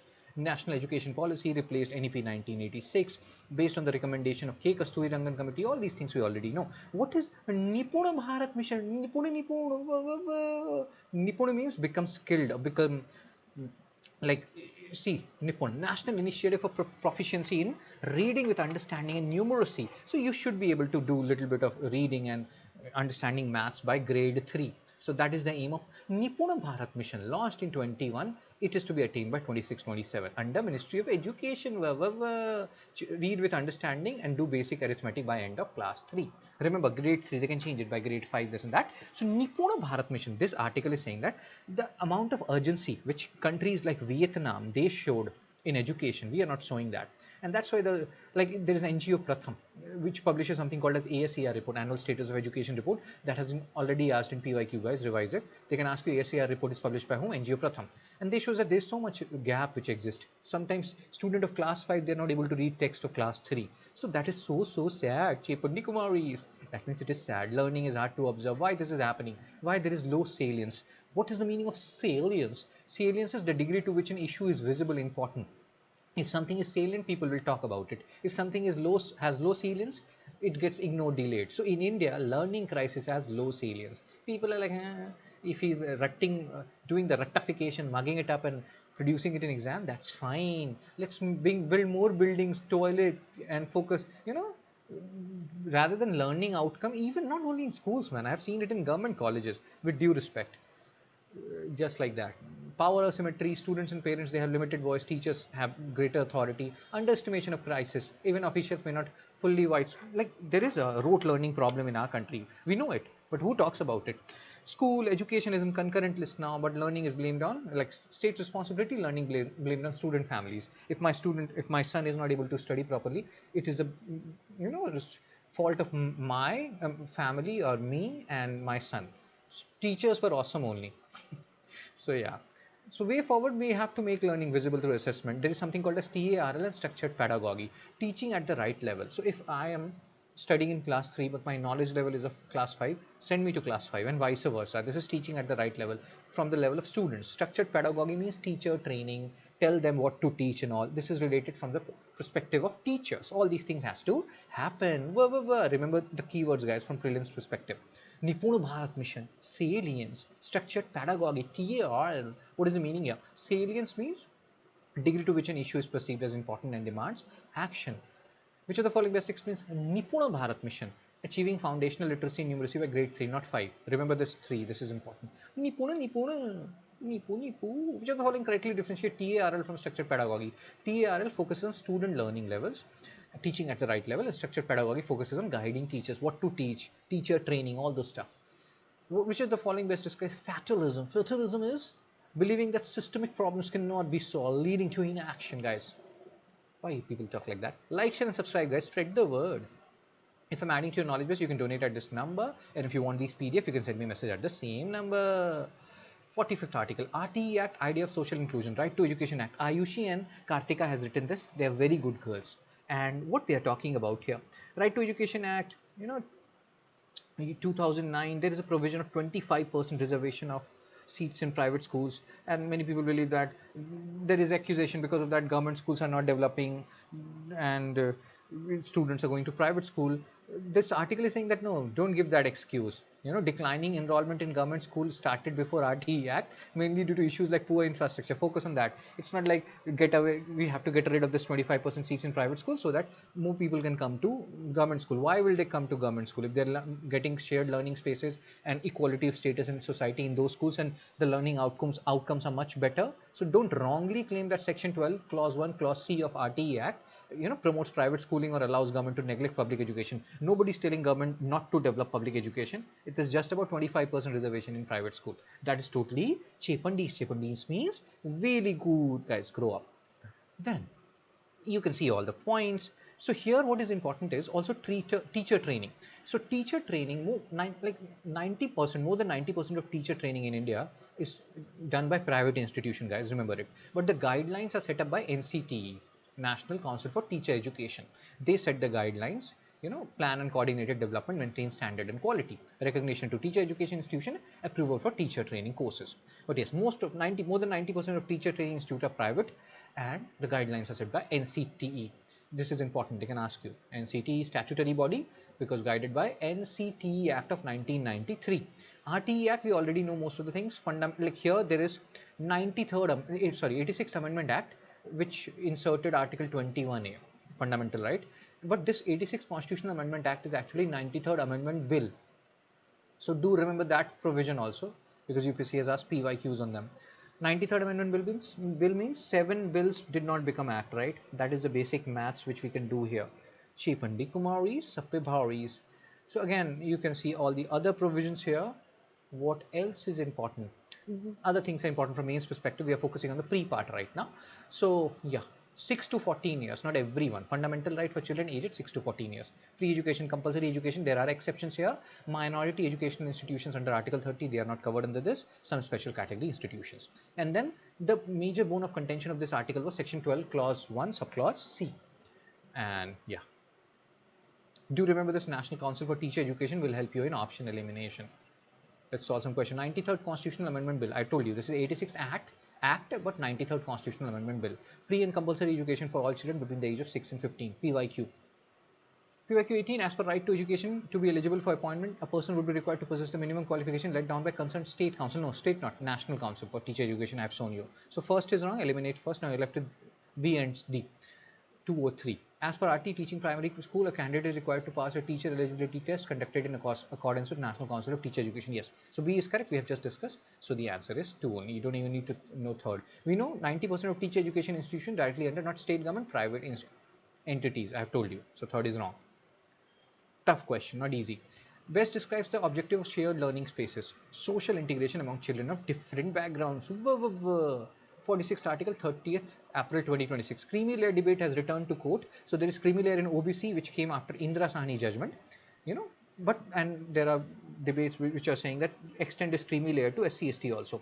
But Ambedkar sir and other people, they were of the view that discrimination, like this is not same discrimination of OBCs and SC/STs. OBC, some backwardness can be there due to economic criteria, but SC/STs, they have been discriminated for centuries, and this is social discrimination, not economic discrimination. Even if some of them, if they become economically capable, social discrimination will continue. So economy should not be a criteria. But there has been talks related to sub classification within SC communities. Many people are equating it with economic criteria, creamy layer. This article is saying that sub classification and creamy layer exclusion are different. Creamy layer is for OBCs, sub classification is prioritizing the most underrepresented SC groups. Like there's a talk that Meena community, they have taken the maximum benefit of SC reservation, this and that. So there are other communities who are left behind. So for that sub-classification is there. It's not the creamy layer thing which is there in OBC, because SC ST discrimination is not only about economic, inequality. It's much more than that. Unlike OBCs, who can be, whose backwardness can be due to economic criteria. I hope you're understanding. So state of Punjab versus Davinder Singh, they came up with this whole thing, sub-classification within SC communities to ensure benefit reach the most deprived groups. And creamy layer is related to OBC, Indira Sahni versus Union of India. Initially, creamy layer was based on social status. If you are class 1, class 2 officer, you belong to creamy layer. Later on, it shifted towards income-based criteria. If you have certain income, PSU salaries, etc., 6 lakh per annum and all. So you are belong to creamy layer status. Whatever, we are not going in the numbers fact. Then Rohit Nathan judgment came in 2024, where they said that no, this 2004 judgment, PSU salary is not the criteria for creamy layer. Parental salary alone cannot determine creamy layer status. So all these debates are going on, but creamy layer is for OBC, guys. And this article is saying that creamy layer concept should not be applied to SC, ST. B.R. Ambedkar sir also said that economic progress removes caste discrimination. That's a wrong idea. Even education and financially stable Dalits continue to face untouchability and social exclusion. Here we are talking from the perspective of SC, ST. Economic progress is not equal to social equality, especially from SC, ST community. Group D employee losing scholarship eligibility due to income criteria is wrong here. Difference between OBC and SCSTs, creamy layer logic is weaker for SCSTs. OBC backwardness can be due to socio-economic criteria. SCST, like I will give you one example. During Gupta period, I keep on talking about it. Fahian, when he came during Chandragupta period, he said, Chandragupta II period, he said that when these lower caste people, SCSTs and lower caste, Doma Chandala Badhataus, they enter a temple, they strike the gate with a wooden stick and all, so that people can disperse. This is untouchability. This is social discrimination. Money cannot rectify it. So article is saying that Parliament should clearly state that creamy layer exclusion should not apply to SC/ST communities. SC/ST, OBCs, their discrimination is not the same. Reference to creamy layer introduced by Supreme Court in Indira Sahni, correct. Currently applies to SCs and STs, no, OBCs. So second is wrong. So you're left with A, 1 and 3 only. B.R. Ambedkar says economic advancement or no. First is wrong. If you eliminate first, you will get the answer C, 2 and 3. Context of reservation policy, subclassification refers to prioritizing the most underrepresented groups within a reserved category. 47th article, spirit of the law. Any attempt to police faith will result in high-handedness. What is happening here? Many anti-conversion law has come in different states, ruled by a particular political party, whom we will not name. And it, according to this article, that is impinging on right to freedom of religion. And freedom, and like changing religion is considered like changing passport and place of residence, and it is not as objective as passport and place of residence. Religion is not based on verifiable scientific facts. Here, when you are changing religion, you have to give a proof, like burden of proof, public disclosure, why you are converting, prior permission from authorities you have to take, again going against fundamental rights. And so many things have been violated, as we were discussing. Giving a vote to a party is not the problem. The problem is when they can decide what you will eat, what you cannot eat, what you can sing, what you cannot sing, what religion can you adopt, what you cannot adopt. As you can see here, in these conversion laws, there is a exemption for reconversion to ancestral religion. Let's say you were a Hindu, you later became Muslim, and then you reconverted back to Hinduism, your ancestral religion, then these things don't apply to you. Burden of proof is shifted to accused. Why you are converting, you have to prove it. And if somebody raises an objection, then police inquiry will happen. All these things will happen related to my personal matter. So yeah, that I'm not saying that is a problem. You people decide. Maybe it's awesome. Laws are described as harsh, intrusive, and all. Law assumes individual lack agency. I don't have a decision-making capability. What I want to become and why I'm changing my religion. Now, state will decide it, and it is equated to objective things like passport and place of residence. And it's difficult. Propagation of religion is constitutional right. It is there in fundamental rights, but many areas it will be misinterpreted as coercion. You can see all these things. So yeah, God knows where we are going with all these things, but yeah, we are in Amritkal, so it's fine, guys. Which of the following provision are part of recent anti-conversion law? Mandatory prior permission before conversion. As Huma Qureshi says, permission leni chahiye thi. In Gangs of Wasipur, you were not born. In our time, there was a movie, Gangs of Wasipur. Permission leni chahiye. So now people have to take permission. First is correct. Public disclosure of intended conversion. Why you are converting? Wow. automatic acceptance of conversion without, no, there will be scrutiny, there will be police scrutiny if somebody raises objection. So A, 1 and 2. Awesome. Which of the following right is most directly affected by anti-conversion law? Right to freedom of religion, B. 48th article, 3 spectators go to death at bull chase event in Tamil Nadu, and this event is known as Chepandi Kumaris. What is the name of the event? Not Chepandi Kumari, but Manju Veerathu. It's a bull chase event. So, like many people compare it to Jallikattu. No, Jallikattu happens in enclosed space. It happens in open space. It is a chasing event. Jallikattu is a taming event. Many people in Spain, there is a bull spearing event. Spear means they put spear inside bull. That's so sad. That is not Manju Veerathu. But here, see, 600 bulls were released. They have to chase them, control them. Open space. Jallikattu, closed space. 3 spectators died, man. 95 injured. This is so sad. Life of people in India is so cheap, man. As civil servants, make it as precious as possible, guys. I have so much hopes from you, people. So it is sad. It is sad. It is sad. And yeah, yes. So this thing was happening where Swami Temple, Bala Dhanya Yutha Pani, my Tamil friends, pardon me for the pronunciation part, Masigamam festival, conducted annually for over 200 years, traditionally on the 10th day of the festival, Chepandi Kumaris, guys. Why you people keep saying Chipandi Chipandi? It is a traditional bull chasing event conducted in Tamil Nadu. Manju Veerathu, really correct. Usually organized as part of temple festival celebration. Really correct. It was spearing of bulls. No, no spearing. It's chasing. Spearing is killing, man. They don't kill it. A. Some of the bulls can die just like humans died, but it's not intentional, so to say. Deepathon row, court allows time for trustees reply. 5th March 2026. What is this Deepathon row? As you can see here. So let me show you something. Let's start from the start. So Tiruparankundaram Subramania Swami Temple is a famous Lord Murugan.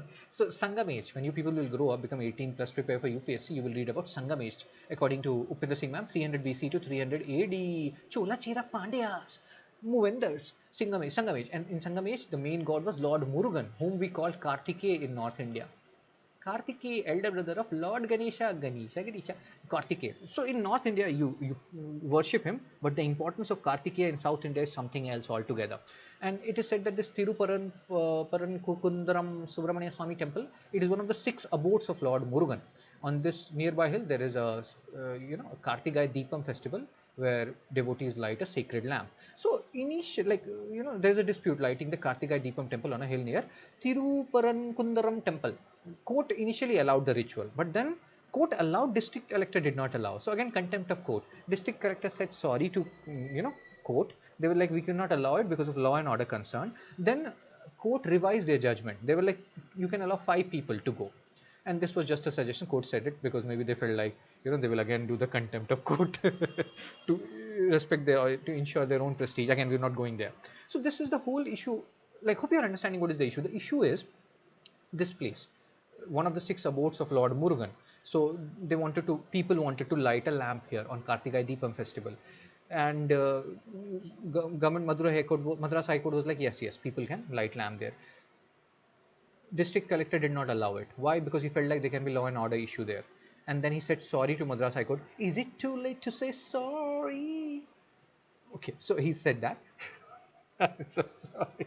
And he was like, sorry, Madras High Court said, I am not doing contempt of court, but it can lead to law and order problem. Then Justice G.R. Swaminathan said that, okay, allow 5 people only. And then temple people, they got unhappy. They were like, we will see. We want to consult HR and CE department. So all these things to and fro, sadness and happiness is coming here and there. Somebody's ego is getting hurt and all.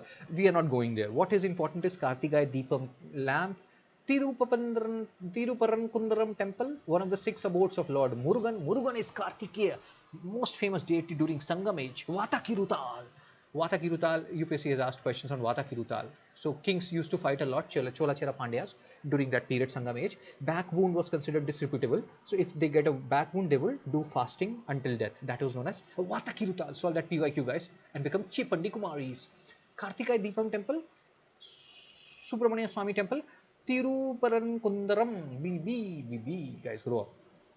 Hill shrine of Tiruparankundaram Subramania Swami temple is especially significant because it is one of the 6 sacred abodes of Lord Murugan. Arupadai, Veedu. 50th article, last article. Century after legal recognition, workers still lack real protection. So we are currently talking about Noida workers protest, and this is linked with history also. Chepandis also. What is Chepandis? What is Chepukumaris? Guys, grow up. So here this article is giving you a whole chronology from past to present. In 1918, there was a Wadia. There is a current Wadia, Nes Wadia, Punjab King's owner, ex-boyfriend of Preeti Zinta. We should not be going into personal matters. So Behman Pestonji Wadia, sir, he founded Madras Labour Union, but that was illegal because at that time British law treated trade unions as illegal. 1921 Madras Court fined Wadia. By 1921, hundreds of trade unions were there illegal. So N.M. Joshi, he pushed for legislation which led to Trade Union Act of 1926. Act legally recognized workers' union for the first time. They can remember it, Trade Union Act, which act recognized workers' unions for the first time. Because anything first is very important. Your first love, your first crush, your first.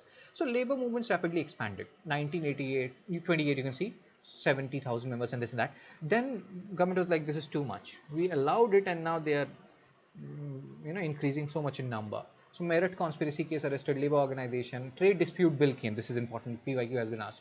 1929, which banned like strikes and all, important and sensitive areas, created tribunals and all, trade dispute bill. And current labor codes, they are also seen similar to trade dispute bill. If you want to do strikes in public utility services, you have to give time to government. Like, see, and that's what this article is comparing. We are going back to the British era. The new codes, the four labor codes, they retain legal protection, but practical restrictions have weakened labor rights. Negotiating union must prove 51% worker support. Strike requires 60 days notice. Yeah, I know it. That 60 days after I'm going to do a strike. By that time, my whole enthusiasm will be gone. So, why we are talking about it? Trade Dispute Act, because this is important. It is in news. UPSC has asked PYQs. Trade Dispute Act to keep a curb on the labor movement and unrest. Courts of inquiries, boards and tribunals established. And they were like, if you are striking in public utility services, give us prior notice. As you can see in the current labor code, give us 60 days notice. Very good. Why 60? Give 365, right? 365, right? Anything. 3,000 days notice. So aim to weaken the connection between labor movements and nationalist politics. So is like the current labor code similar to Trade Dispute Act? I'm not going there. I believe Modi sir is very democratic, the most democratic leader of all. Motilal Nehru called Trade Dispute Bill the slavery of India bill. Again, many people criticized it. Nehru sir, Motilal Nehru sir, his son, Jawaharlal Nehru sir, everybody were not very happy. And then there was another bill which was known as Chepandi Kumaris. Public safety bill. It gave more power to executives so that they can act against dissenters. And yeah, at that time, if you see 1920s, that is also period. Russian Revolution has just happened in Russia, and Soviet. That revolution also led to rise of communist philosophies and all. Hindustan Republican Association became Hindustan Socialist Republican Association. So to curb those socialistic tendencies, foreign people, communist people were coming from Russia and all, Soviet Union to India and all. So to curb those things, this public safety bill was brought. Remember this? Veli Imputi. So again, you can read all these things after Independence. Trade Union Act became part of Article 19, Clause 1, Subclause C, fundamental right. But slowly and gradually, our rights are being taken away. That's what happens in a true democracy, Amritkal. In 2020, government consolidated labor laws, and there is one labor law out of those four, Industrial Relation Code, which absorbed Trade Union Act. And under this, you can see what is happening with trade unions and their power. Again, it's fine. It's fine. I have nothing to add to it. So just remember Trade Disputes Act, because I believe we truly are in Amritkal. So Trade Disputes Act of 1929 provided for system of tribunals and ban on strikes. D. Primary objective of public safety bill: give wide powers to executive against activists. Chepatti Kumaris, guys, grow up. Like, share, subscribe, guys. Spread the word. And you are your own competition. You're not competing with anybody else. Just try to do better than what you were yesterday. And if I'm adding to your knowledge base, you can donate at this number. So that's it from me. Take care, be blessed. I will see you soon. All the best for UPSC Prelims 2026. Kill it. For any queries, any doubts and discussions, you can send me a WhatsApp message at this particular number. Bye-bye.